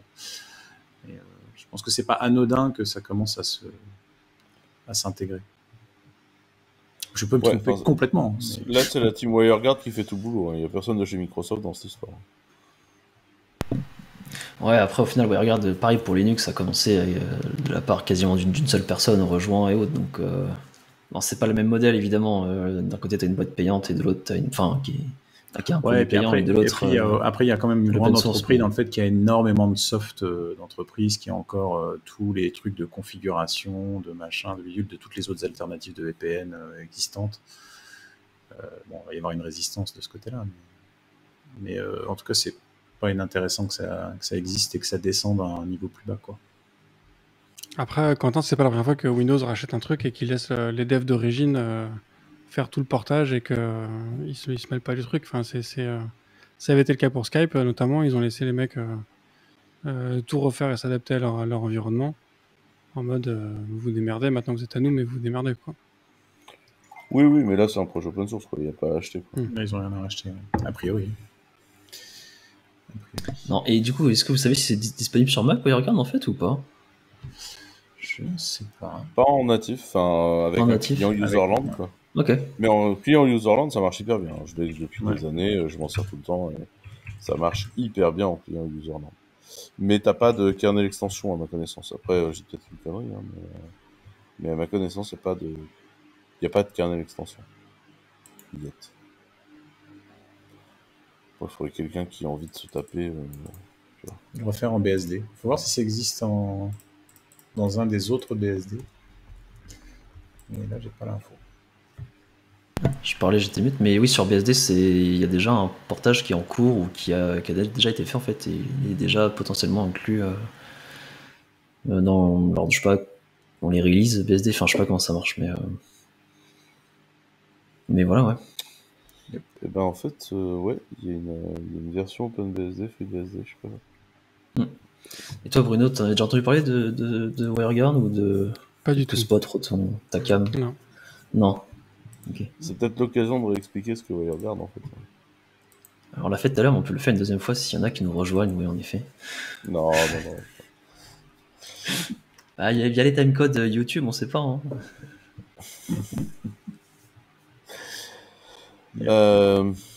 Sans transition, Arnaud.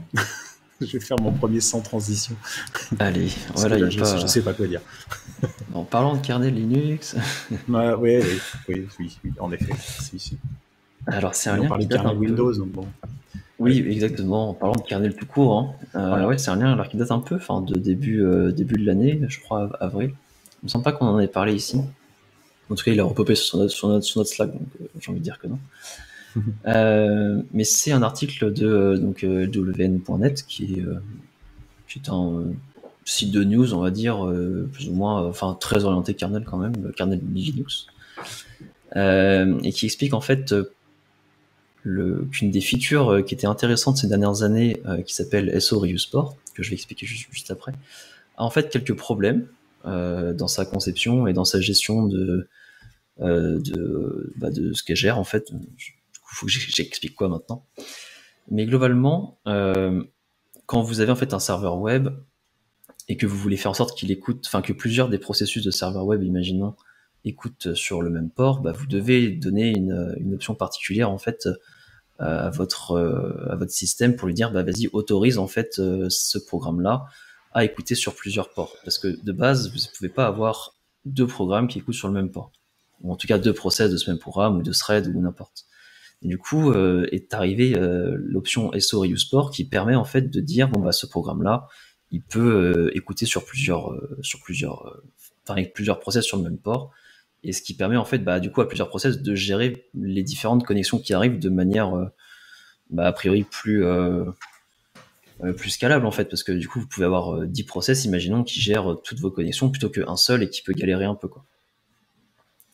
Mais a priori il est arrivé en fait aux oreilles de certaines personnes que cette option parfois pose problème, c'est-à-dire qu'entre le moment où une connexion arrive sur votre machine, que votre kernel du coup l'accepte, et que ensuite entre le moment où le kernel la renvoie à l'application finale, en fait une fois que l'application finale fait un accept, si ça vous parle, il se peut qu'à ce moment-là, quand les connexions en fait sont dans la queue justement d'attente, et que le programme que vous avez qui écoute, il a un de ces threads qui redémarre, ou en tout cas qui se quitte, en fait toutes les connexions qui sont dans cette queue vont être annulées, enfin arrêtées, elles vont être fermées du coup. Ce qui, du coup, imaginons, vous êtes là en train d'essayer de contacter un site internet, vous pouvez vous prendre une erreur en mode le site distant a fermé la connexion de manière impromptue, et du coup vous êtes en tant qu'utilisateur un peu lésé parce que vous n'avez pas réussi à accéder au site quoi. Et je sais pas si je suis clair jusque là en tout cas. On suit. C'est bon, j'essaie de faire simple mais c'est pas toujours évident. Et du coup, il y a une série de patchs en fait qui a été proposée par une personne pour essayer un peu de corriger ça, de faire en sorte que c'est pas parce qu'en fait un des process se quitte que les autres peuvent pas prendre leur lait, parce que ils sont bien là, alors pourquoi pas leur filer c'était l'intérêt de départ le travail quoi. C'est ça, c'était l'intérêt de départ. Et du coup, il y a des patchs en tout cas qui ont été soumis pour corriger ça. Parce qu'en fait, des implémentations de ce type-là, par exemple, vous avez Nginx, vous avez HAProxy, par exemple, quand vous faites un reload, ce qu'il fait, c'est que il crée de nouveaux process et ensuite il arrête les anciens. Mais du coup, en tout cas, surtout Nginx, parce que HAProxy peut garder les anciens reviennent un peu longtemps, mais théoriquement, les anciens, eux, gardent les connexions en cours, ils vont pas en prendre de nouvelles. Et du coup, ça veut dire que quand ils vont se quitter, potentiellement, certaines connexions, en tout cas, qui sont en attente, après, ça peut très bien être 5 connexions, comme 0, comme 1000, hein, ça dépend de votre trafic, évidemment, seront fermées. Et donc, la side patch a été proposée, et aujourd'hui, elle n'a pas eu beaucoup de commentaires, et encore, aujourd'hui, je sais pas, parce que comme c'était il y a 6 mois, j'ai pas regardé plus en détail quels étaient les autres, mais il y a en tout cas une personne qui dit, est-ce que ça vaudrait pas le coup de retourner à l'ancien temps, on va dire ça comme ça, entre guillemets, évidemment. D'il y a 7 mois.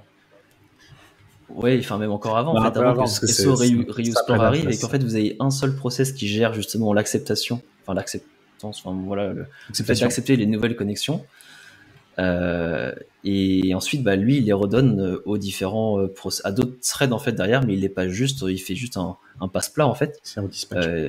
C'est ça, il dispatche juste sur les autres threads, et qui eux pourront s'arrêter au gré de leur vie en fait, si jamais la configuration change ou autre. Alors que du coup le thread qui accepte tout le temps, lui, ne s'arrêtera a priori jamais quoi.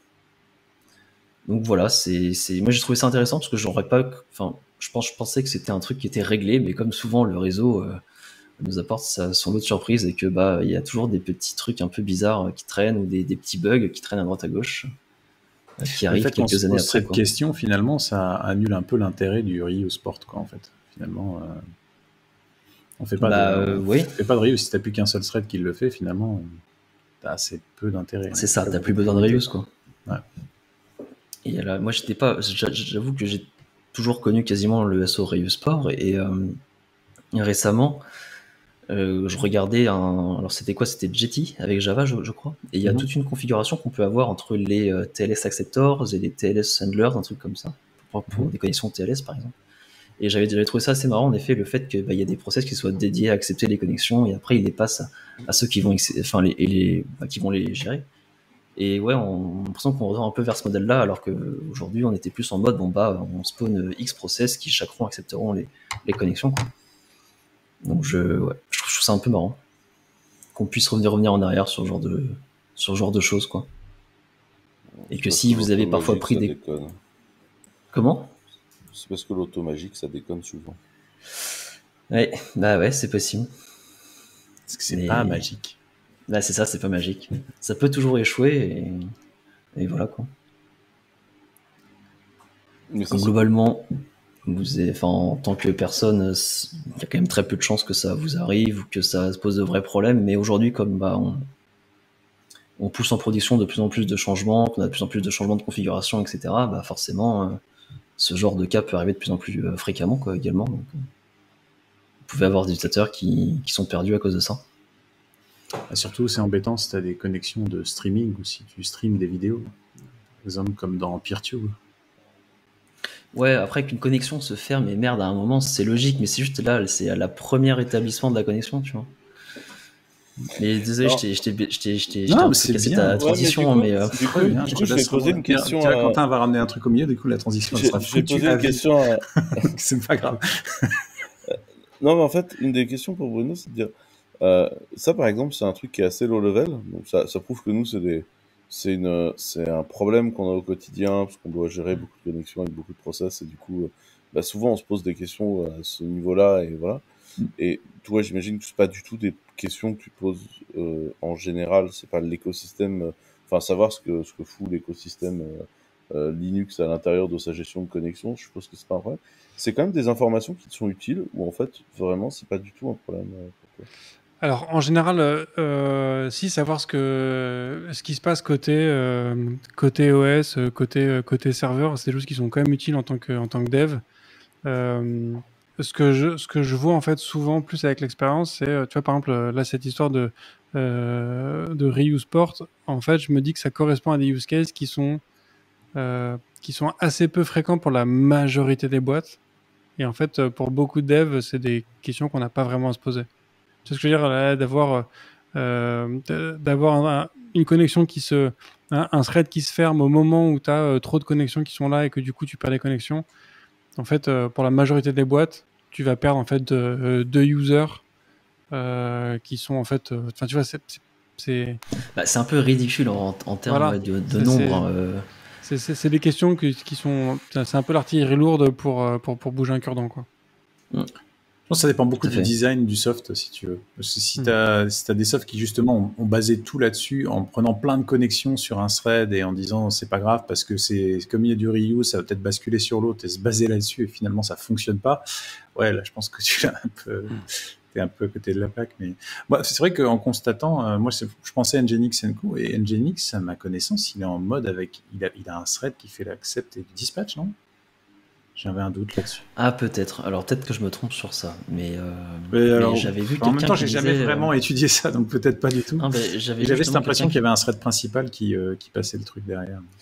J'avais vu dans les commentaires justement du site, de l'article, que justement, il y a quelqu'un qui dit en effet, ouais, ça peut impacter Nginx également. D'accord. Alors, peut-être mais après, je sais pas, je suis pas allé vérifier, c'est quelqu'un sur Internet qui dit un truc, quoi. Mais ouais, en tout cas, ça peut poser problème. Ouais. Mais oui, après, le nombre est ridicule et tout dépend parce qu'imaginons tu as un fort pic de trafic, ton application galère un peu à accepter au fur et à mesure, tu peux peut-être avoir une queue, je sais pas, de 500, 1000 personnes.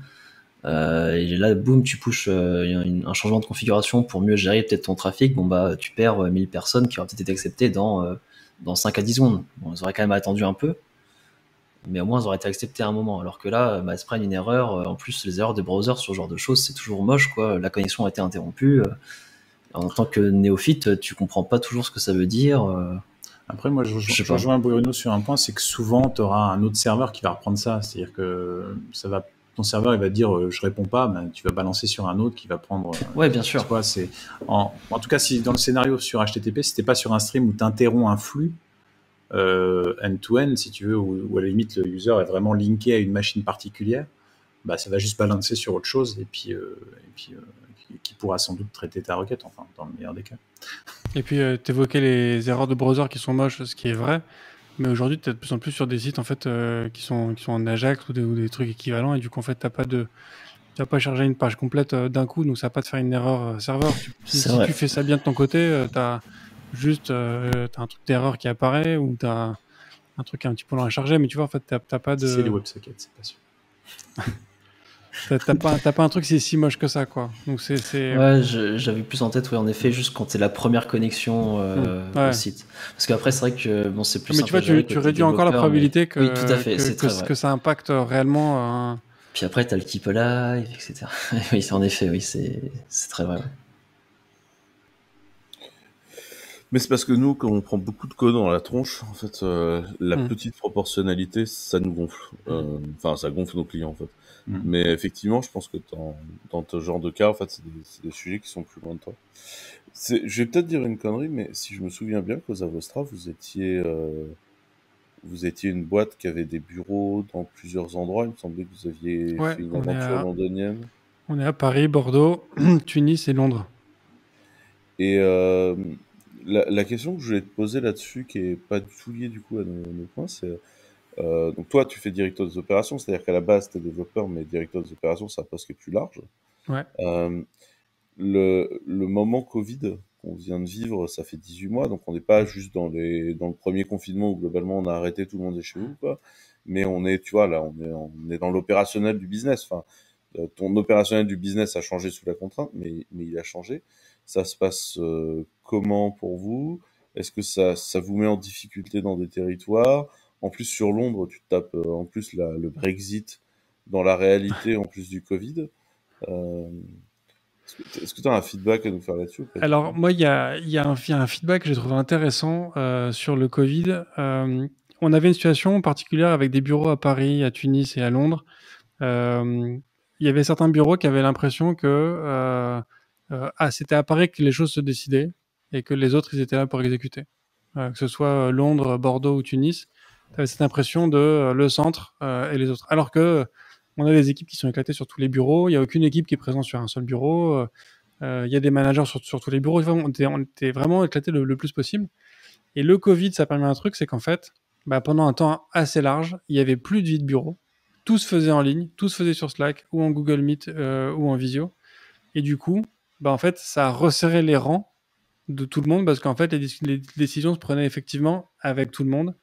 Et tu savais que tu faisais partie de la décision parce qu'en fait, tu étais sûr qu'il n'y avait pas de discussion autour de la machine à café ou ce genre de choses. Donc, tu vois, il y a eu un resserrement de ce côté-là. Il y a eu un sentiment d'appartenance plus fort grâce à ça. Et des économies de café. Okay. Et des économies de café aussi. Et après, nous, du coup, on a confirmé, on va dire, l'usage du télétravail chez Cosa Vostra. Et donc, à titre d'exemple, aujourd'hui, sur les bureaux parisiens, on n'a pas assez de place pour accueillir tout le monde. Donc, on est vraiment, on est dans un stade aujourd'hui où on oblige du coup les gens en fait à ne pas venir au bureau tous les jours, quoi. Ouais, vous avez un espèce de roulement, un truc comme ça. Exactement. Ok. Et sur un modèle comme le Brexit, vous avez senti quelque chose dans son application dans la durée? Vous avez des choses qui changent pour vous ou pas du tout? En fait, là, on bosse pas beaucoup avec des clients en Angleterre. C'est-à-dire qu'en fait, on est parti s'installer à Londres parce qu'en fait, il y a un associé qui voulait partir vivre à Londres. Donc, il est parti là-bas, mais on bosse majoritairement avec des clients français pour le moment. C'est un associé qui aimait pas bouffer, quoi. C'est un mec. Puis il en avait marre de voir le soleil, je pense aussi, un truc comme ça. Et puis du coup, c'est vrai qu'avec le Brexit, c'est encore moins facile de bosser avec des boîtes anglaises. Ça a complexifié un peu les embauches là-bas, clairement. C'est-à-dire qu'en termes de visa, quand on veut envoyer quelqu'un là-bas, c'est plus compliqué. Mais pour le moment, il n'y a pas eu de... comme c'était pas une grosse activité avant le Brexit, ça n'a pas eu un impact fort sur nous, quoi. Ok, bah tant mieux du coup. Ouais. Clairement. Pour un bien. Et Tunis, avec les récentes problématiques en Algérie, ça a été un peu tendu en Algérie. Alors en Algérie, ça a été tendu, mais c'est entre l'Algérie et le Maroc. Ouais, c'est ça. En Tunisie, ce qui a été tendu, en fait, c'est que les Tunisiens n'ont pas du tout apprécié la façon dont la situation, dans la crise sanitaire a été gérée par le gouvernement. Les vaccins leur coûtaient hyper cher. Les tests leur coûtaient hyper cher. Enfin, ça a été n'importe quoi. Puis il y a une saturation coup, de dingue des hôpitaux. Ouais. Manque Du coup, il y a eu un peu un tout ça. soulèvement populaire avec. Et du coup, le président a repris a presque déclaré la loi martiale. Et en fait, les Tunisiens ont été ravis de ça. En fait, et du coup, depuis, les vaccins sont disponibles en Tunisie. Tu vois, on a galéré pour trouver des vaccins pour les équipes tunisiennes. On n'a pas réussi à en faire envoyer là-bas. Et il y a eu ce soulèvement. Et quasiment 3 semaines après, tout le monde était vacciné première dose, quoi. Okay. Priorité, quoi. Ok. Mais du coup, là, il y a des équipes, tu les as pas vues depuis très longtemps, quoi. Parce que... Alors moi, j'ai eu la chance, j'ai réussi à y retourner. J'y suis retourné en juillet. Ouais, c'est ça. J'ai fait un déplacement express. Il y a une fenêtre de tir où ça c'était possible. Tu vois, il y avait plus trop de contraintes pour y aller. J'ai pris un avion, j'y suis allé, j'ai fait l'aller-retour. Du coup, j'ai pu les voir. Et genre 3 semaines après, c'était de nouveau la catastrophe. Et 2-3 semaines après que les premiers touristes soient venus. Voilà. Comme quoi. Ouais, mais ça fait bouger les gens, même en local, quoi. Sûr. Ok. Bon, bah c'est bon, j'ai posé mes questions organisationnelles et j'ai foutu le bordel dans ton ordre du jour. Oh, il n'y a pas de souci. C'est faire une transition sur ça. Ouais, non, mais sans transition pour une deuxième fois, là, pour le coup, parce que là, ça va être vraiment difficile d'y revenir. Donc, t'avais un petit truc sur le stockage de PeerTube. Si tu peux expliquer ce que c'est que PeerTube. Alors oui, c'est un truc que j'attendais. Alors PeerTube, c'est un YouTube décentralisé, globalement, pour la faire très courte. Donc chacun peut gérer sa propre instance et la faire joindre au réseau de fédération. C'est développé par... Enfin, ça fait partie de Framasoft, il me semble. Qui est un collectif d'outils un peu collaboratifs et parfois décentralisés également. Enfin, en tout cas, c'est comme ça que je les vois. Et ouais, alors PeerTube, du coup, vous pouvez uploader vos propres vidéos donc, pour faire comme sur YouTube. Et il y a quelques personnes qui étaient intéressées par avoir un support pour stocker ça dans de l'object storage. Donc par exemple du S3, du CLR chez nous ou d'autres solutions compatibles. Et donc il y a quelqu'un qui s'est énervé, qui a fait la feature en quelques semaines et maintenant c'est disponible parce qu'avant en fait vous pouviez juste utiliser du S3 etc. mais en passant par Fuse qui est comment dire, une implémentation, une abstraction ouais, voilà, c'est ça, qui permet en fait d'avoir un file system monté, un S3 monté en tant que file system. Donc voilà, donc on avait parlé de PeerTube déjà en effet en l'épisode 27 pardon, on listait les différentes nouvelles features de la version 3 quoi. Donc la pull request a été merge, je sais pas si c'est une nouvelle version qui est sortie depuis, mais en tout cas ça marche bien sur Clever. J'en ai fait une en perso pour des vidéos que j'avais. Et ça marche bien, c'est assez simple à déployer pour le coup, c'est du JavaScript, hein, donc c'est du Node.js, donc ça se fait assez bien quoi. Mais voilà, petite parenthèse sur ça. Cool. À quand le message à caractère informatique cross-posté dans le fait divers sur une instance PeerTube Clever Cloud? Ça va être un petit projet en effet, il faudra qu'on fasse ça. Ce sera un mardi.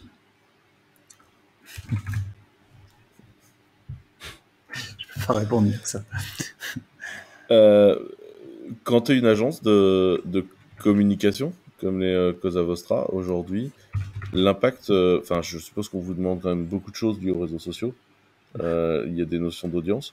l'impact du fait divers vu de loin, enfin vous dans ce cadre-là, c'est vous le regardez, vous vous dites enfin c'est sympathique, mais jamais nos clients nous demanderont ça. Enfin, comment vous voyez arriver ça vous? Je suis pas sûr d'avoir compris ta question. Vous entendez parler parfois de Mastodon, de PeerTube, de WriteAs, de tous ces machins-là du fait divers ou pas du tout? Le fait divers, c'est tous les trucs qui marchent en fédération comme ça, on les appelle tous le fait divers. En fait, non, parce qu'en fait, les gens veulent être sur du mainstream, en fait. Donc, pour te dire, pour la très grosse majorité des clients, pour eux, Twitch, c'est un truc alternatif. Donc, voilà, ça pose les bases, en fait, sur les outils que les clients peuvent vouloir tester, quoi. Donc, même aujourd'hui, quand tu proposes du TikTok à des clients, t'es en mode avant-garde, quoi. Donc, on n'est pas sur ce genre d'exploration-là pour les clients, quoi. Et tu penses qu'il y a de l'éducation possible à faire ou que c'est mort? Enfin, tu vois un chemin pour éduquer les clients dans ces modèles-là ou? Non, parce qu'en termes de reach, c'est compliqué. Enfin, tu vois, ce qu'on t'a expliqué, oui, il faut que tu crées une instance à chaque fois que tu veux partager tes vidéos. En termes d'accès, c'est pas suffisamment répandu. En forme d'intégration, c'est pas suffisamment répandu pour que t'as pas un reach suffisamment important, en fait. C'est ça. Il y a un problème de seuil critique à atteindre et de nombre de personnes que tu peux atteindre avec une communication. Toujours le souci. Tu vois, déjà Twitch, il y a pourtant un reach qui est colossal sur Twitch. Enfin, t'as besoin de démontrer le potentiel de Twitch, mais t'es sur une audience qui est quand même qui est pas encore suffisamment courtisée par beaucoup de marques, en fait. Donc il y a pas de sans compter que tu t'arrases quand même des populations qui peuvent tenir à Twitch et pour le jeu vidéo, et je comprends pas les gens qui regardent des gens jouer des jeux vidéo. Ça reste très marqué, ouais. Ouais, là t'as une évangélisation, tu vois, c'est compliqué, quoi. Yep. Ok. En tout cas, pour amorcer une conclusion, on a encore quelques petits outils qu'on peut mentionner au passage. Alors c'est vrai que on saute un peu du coq à l'âne avec des considérations plus générales là. Mais ça, c'est un outil que j'avais mis en fait à la base dans Vrex, le Bandwidth. C'est une petite CLI Rust. Quoi? Ouais, j'ai cool, on a mis le même alors. Cool. Ah bon, c'est une petite CLI Rust pour changer. Et Bandwidth, en fait, ce qu'il fait, c'est qu'il vous permet de voir. Donc c'est dans le terminal, mais c'est en cursis, c'est globalement bien présenté. Ça vous permet de voir quel soft chez vous communique avec quels IP et quel nom de domaine, parce qu'il a la gentillesse de traverser les noms de domaine également, à quelle quantité de données bande passante, voilà, en quelle bande passante, et c'est vraiment hyper pratique. Tu lances juste ton bandwidth et vraiment c'est propre et tu le vois aussi de quelle carte réseau il sert, ce qui le cas échéant peut être utile, notamment si tu es sur un serveur, tu vois, au-delà de l'avoir sur ton laptop, mais tu es en train d'administrer un serveur qui aurait par exemple une patte dans un réseau local, une patte dans un réseau public, et tu as des problèmes de discussion, c'est vraiment pas mal pour faire du web. Tu peux réussir à le lancer en tout premier sur ta machine, parce que moi à chaque fois que je rallume mon Mac, je sens qu'il synchronise 23 000 applications, et j'aimerais bien savoir en fait qu'est-ce qui se passe. Tu vois, pourquoi est-ce que mes 3 premières minutes sont un petit peu difficiles parfois. J'aimerais bien voir dans quel ordre il update les trucs, quoi. Il a peut-être tout simplement un mode record de l'ami Bandwidth. Du coup, tu pourrais le laisser en mode record. Franchement, l'outil, il est vraiment cool. Il m'a pas mal servi ces derniers temps. Ouais, il a l'air sympa. Ça a l'air un peu plus friendly que Iftop, déjà. Iftop est toujours un peu compliqué. Enfin, c'est un outil en Python, il me semble, Iftop, qui permet justement de suivre un peu le trafic réseau sur les différentes interfaces, etc. Et puis qui essaie de mapper vraiment top sur des problématiques réseau. Alors que ça, c'est un outil qui s'oriente vraiment sur la bandwidth. Enfin, c'est même l'expérience utilisateur, si on peut parler d'expérience utilisateur très riche sur juste du CLI, mais elle est quand même importante, elle est différente, quoi. C'est pas parti. Ouais. Tiens, on va faire un top qui fait autre chose. Je vois pas de mode enregistrement. Par contre, il y a un soft qui a un mode enregistrement dont tu peux te servir pour gérer ton problème dans le cas présent, c'est tout simplement Netshark. En fait, avec Wireshark, tu vois, tu t'installes ton Wireshark, tu le mets en enregistrement, tu colles ta bécane, tu le rallumes, et en fait, il va capturer toutes tes trames, et là, tu vas pouvoir faire de l'analyse, et après, tu trouves un outil d'analyse qui va te faire ton analyse de ton enregistrement Wireshark, et tu seras bien.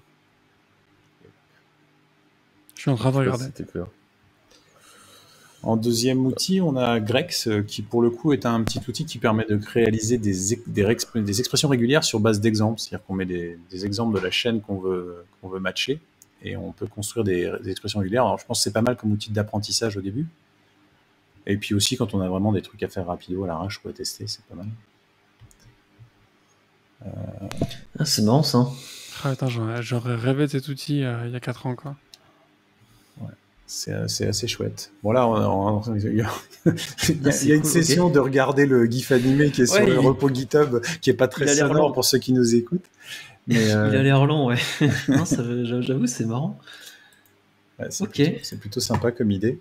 Bon, je pense qu'après, ça a toujours ses limitations dans le fait de partir de l'exemple pour faire la regex. La regex ne matchera pas tous les exemples que tu veux, mais en tout cas, tu peux Ouais, prendre bien sûr. 5-6 exemples et puis arriver à affiner ton truc. Je pense qu'au fur et à mesure, tu arrives à comprendre un peu comment ça fonctionne, quoi. Mais du coup, Et j'ai surtout, pas en plus, l'impression. et surtout, il te la décompose. Ça, il y avait quelques outils, notamment en ligne, qui te faisaient de la décomposition comme ça. Il y a des plugins d'IDE un peu lourds. Là, c'est vraiment un truc, c'est assez léger, en ligne de commande, rapide et tout, qui est plutôt chouette. Et j'ai pas l'impression que tu puisses tester tes regex avec. Bah après, tu peux tester ta regex, simplement tester ta regex. Tu prends ta regex, tu la testes, quoi. Ouais, mais j'aime bien voir les couleurs, tu vois. Moi, par Moi, exemple, je suis sûr qu'il y en a un. Allez, je suis sûr qu'il y en a un. Ouais, c'est probable. On laisse ça comme un exercice. Il y a forcément un souvent utiliste qui regex. fait ça. J'utilise souvent Regex 101, un site, Ouais, c'est ça. où justement tu peux. Il t'explique quel symbole fait quoi dans ta regex et peut-être où est-ce que tu peux merder. Ouais, et puis il te fait littéralement un expression, explain de ton. Exactement. Ça, Et ça, c'est super cool, tu vois. Ouais. Et bon, après, faut charger un site, quoi. C'est ça. Peut-être un outil en ligne de commande, ça peut être sympa. Ok. Je précise que le truc est aussi codé en Rust. Hein. Ouais. On est surpris. Incroyablement. Et dans En les parlant de autres... Rust. Ok, on peut faire le en parlant de Rust, mais il y avait un autre outil.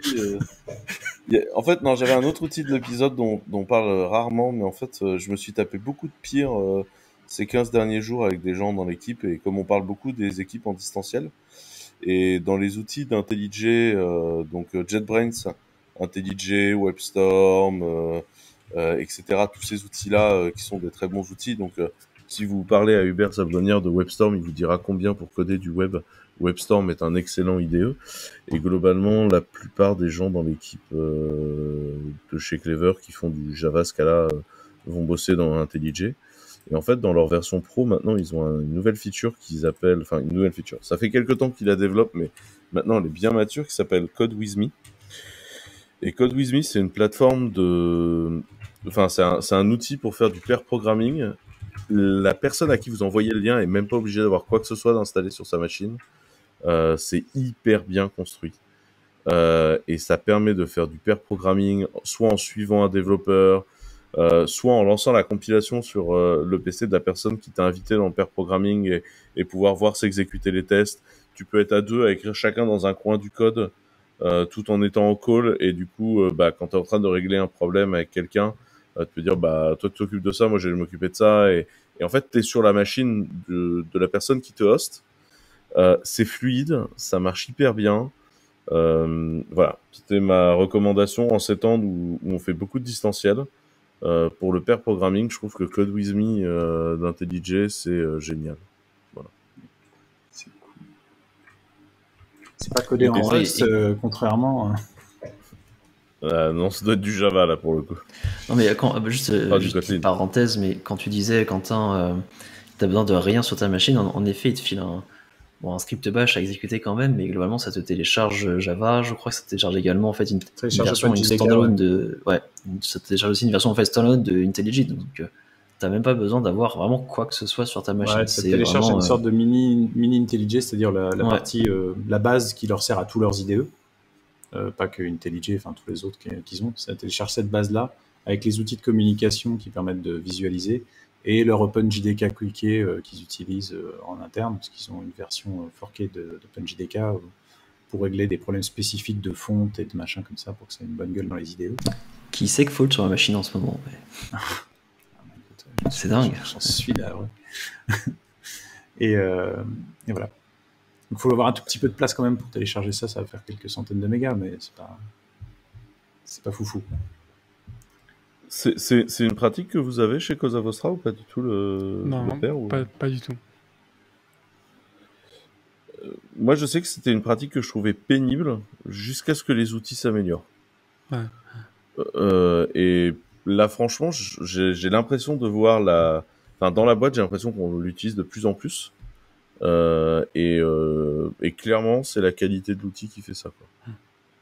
Moi, j'étais très sceptique aussi sur le mob programming que j'ai testé pas plus tard que cette semaine, parce que je donne des cours maintenant aussi dans une école qui s'appelle l'ADA Tech School. Et j'ai fait une après-midi de mob programming. Et en fait, j'ai trouvé ça génial. Alors, c'est fatigant, mais c'est génial. Ah non, c'est quoi du coup? Mob. On pourrait expliquer. Mob, bah, en fait, c'est comme du pair programming, mais à 6. D'accord, ok. Donc, tu as 6 sur une machine, sur un code.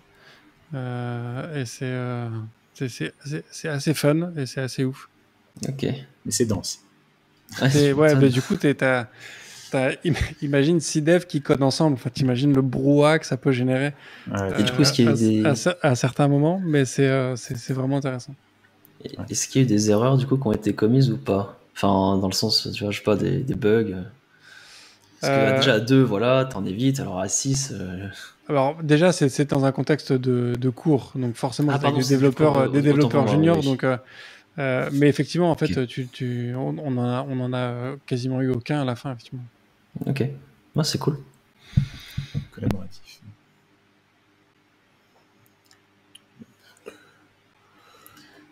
Et donc, de la série des outils qui prennent de la mémoire sur le laptop, on évoquait un tweet de comment s'appelle-t-elle? Parce que là, j'ai que le pseudo. Marabos, je pense. Ouais, c'est ça. De Marabos. Et en fait, qui parle justement du fait que la totalité des crates Rust actuellement tient dans à peu près 63 gigas, je crois, ou 62 gigas, je sais plus exactement. Ouais, 63 gigas. Donc en gros, elle s'est amusée sur son laptop qui en a 64. Ou un peu plus. Non, plus, je crois encore. Plus, ouais, elle en a peut-être plus en tout cas. Elle s'est fait, enfin, elle a un laptop assez monstrueux. Ouais, elle a chargé tout j'imagine, dans un système mémoire, et donc elle rip-grep sur la totalité des crates en live pour aller chercher des trucs. C'est plutôt assez. C'est plutôt amusant, en fait. C'est ça, de ce que j'avais compris, c'est une des team leaders des crates ou un truc comme ça. Je suis pas exactement sûr, mais du coup, j'imagine que quand tu c'est la librairie team lead en fait dans la Rust lang. Bah c'est tous les gens qui font en sorte que la partie librairie de Rust avance proprement. Ouais, ok. Donc c'est quelqu'un de très important dans l'écosystème qui fait un super gros boulot. Yep.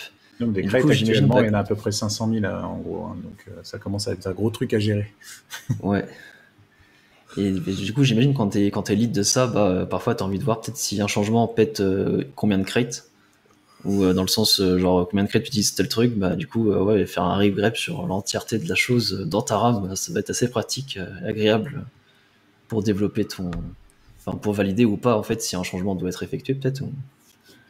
C'est une alternative amusante à faire des repository managers avec des metadata qui met dans une DB, quoi. Exactement.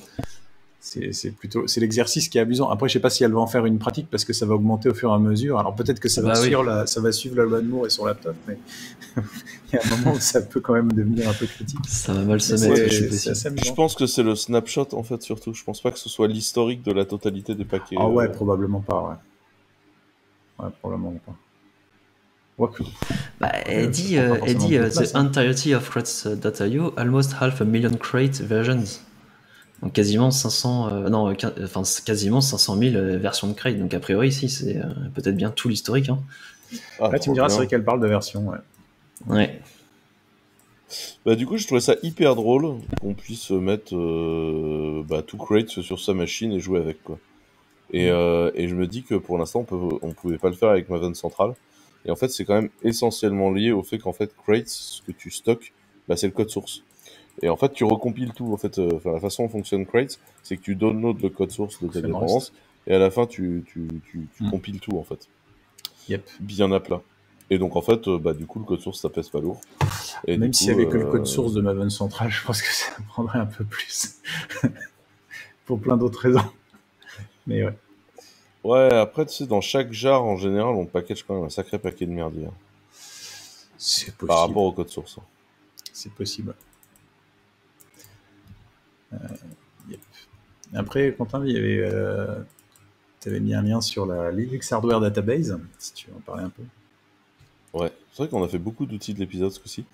Alors, pour ceux qui font du Linux et qui aiment compiler leur kernel, il y a un site très pratique qui s'appelle linux-hardware.org, qui est une sorte d'endroit dans lequel, pour chaque matos que vous allez identifier, vous allez avoir un truc qui vous dit, bah, ce matos-là, euh, il est, euh, enfin, il est supporté depuis telle version du kernel, faut activer telle option, quoi. Et après, vous n'avez plus qu'à faire votre petit script enable, config -e, etc. Et vous activez dans le kernel Linux, enfin, dans votre config du kernel Linux, les options liées à ça, et du coup, ça va beaucoup plus vite. Ou alors, le machin vous dit, bah, ça, c'est la daube, ou alors, ça, il y a moyen d'activer le support pour tel matos, faut aller patcher votre kernel. Enfin, ça, c'est quand ça part mal. Oui, Voilà. il manque tel driver supplémentaire qu'il faut aller télécharger sur tel site exotique. Exactement. Mais c'est le site, enfin, linux-hardware.org, c'est la database de comment est supporté le hardware euh, donné sous Linux, quoi. Et en fait, ils ont un tools dont je m'étais jamais servi avant, alors qu'en fait, le truc est trop bien, qui permet de créer ce qu'ils appellent un probe.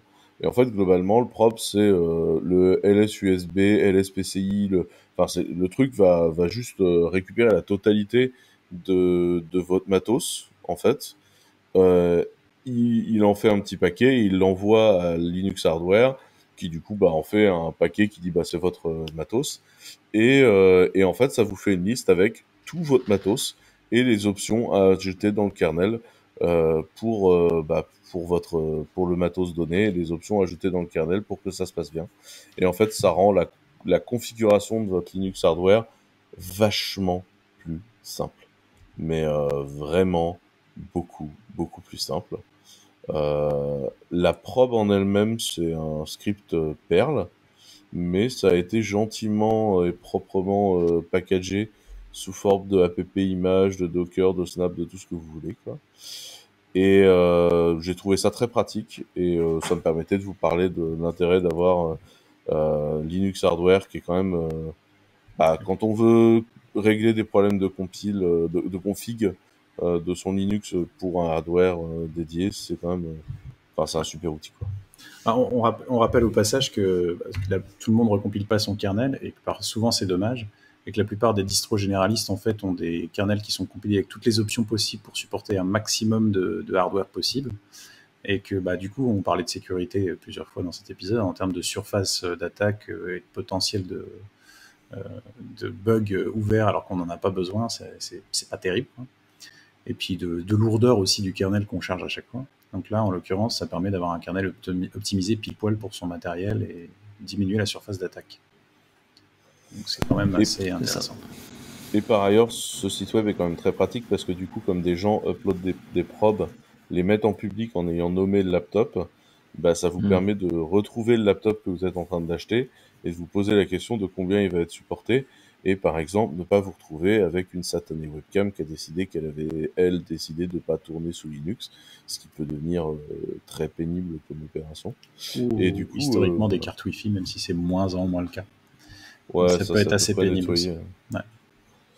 Mais globalement, c'est ça. Et du coup, il y a de la stat sur comment marche les applis, et après ils font également le différentiel par distribution, avec ça marche sous tel distrib, ça marche pas sous tel distrib. Bon, comme nous on est sous Exerbo avec Arnaud, globalement à chaque fois c'est va crever dans ton coin et fais tes tests, quoi. Mais au global, ouais, c'est assez cool. Ça pour les J'aurais bien discours, aimé le connaître plutôt ce site, ouais, clairement. Tu viens d'avoir un nouveau matériel, oui, c'est. Allez, ce Maintenant, week-end, je c'est- RM ma config kernel, et on recommence tout de zéro pour le ça. fun. Non, Bah, en vrai, tu peux faire une probe et regarder. C'est ça. Parce qu'en fait, Tout à fait. l'intérêt d'avoir probe qui s'exécute, c'est qu'il va te dire genre, bah en fait, t'as ça, mais manifestement, il marche pas. Et du coup, si tu penses à activer telle option du kernel, normalement, ça devrait faire des chocs à pic, quoi. mais peut-être qu'en effet, je comprendrais enfin pourquoi, quand je branche par exemple les écrans du bureau qui font aussi hub, etc., pourquoi est-ce que moi ça ne marche pas en USB-C. Voilà, tout à fait. Ouais. Par contre, faudrait Parce que ça, c'est le genre de truc vraiment chiant, hein, branché. Oui, mais voilà. Et tu crois que Probe, ça marche si tu branches un dongle USB-C Apple? Tu crois qu'il va détecter quoi? Ouais, bien sûr, mais en fait, il a un code Ouais, non, fournisseur. je sais. Et je te rappelle qu'il y a des bandes de malades qui ont décidé qu'il fallait faire une compat nickel d'Apple sous Linux. Et donc, non, t'as des gens qui Ah bossent oui, à oui, fond ça, sur y le en a, support Linux de tout le matos Apple à chaque fois. Notamment du M1. Ouais. Et notamment sur le M1. Et les gens qui font ça sur le M1 sont passionnants à lire parce qu'ils rétro-ingénient toutes les instructions du M1, Ouais. toutes les instructions graphiques à la con où Apple a fait son truc en disant genre, bah moi je vais faire ça comme ça, ce sera rapide, ce sera bien, et puis bah la doc, bah il y en a pas, tu vois, genre de toute façon c'est le driver vidéo pour Mac, donc genre c'est pas votre problème. Et c'est vraiment très intéressant ce qui sort sur le M1. Chouette reverse engineering. On a fait le tour des outils et puis on a fait déjà un bel épisode. Et donc on peut te remercier de nous avoir accompagnés, Bruno. Merci de m'avoir invité. Et, C'était vraiment cool. Comme à chaque fois, du coup, comme maintenant on a presque à chaque fois, ou en tout cas très souvent des invités, on va pas te tirer au sort pour savoir qui donne la musique, c'est l'invité qui donne la musique du jour. Et peux-tu nous présenter ce que tu as choisi? Alors, j'ai choisi un groupe du nord de l'Angleterre, je crois, qui s'appelle Kak Madafaka, qui a créé un morceau que j'aime énormément, qui s'appelle Cool, qui est un truc très rock anglais, vraiment rock, c'est pas du rock pop, c'est du vrai rock.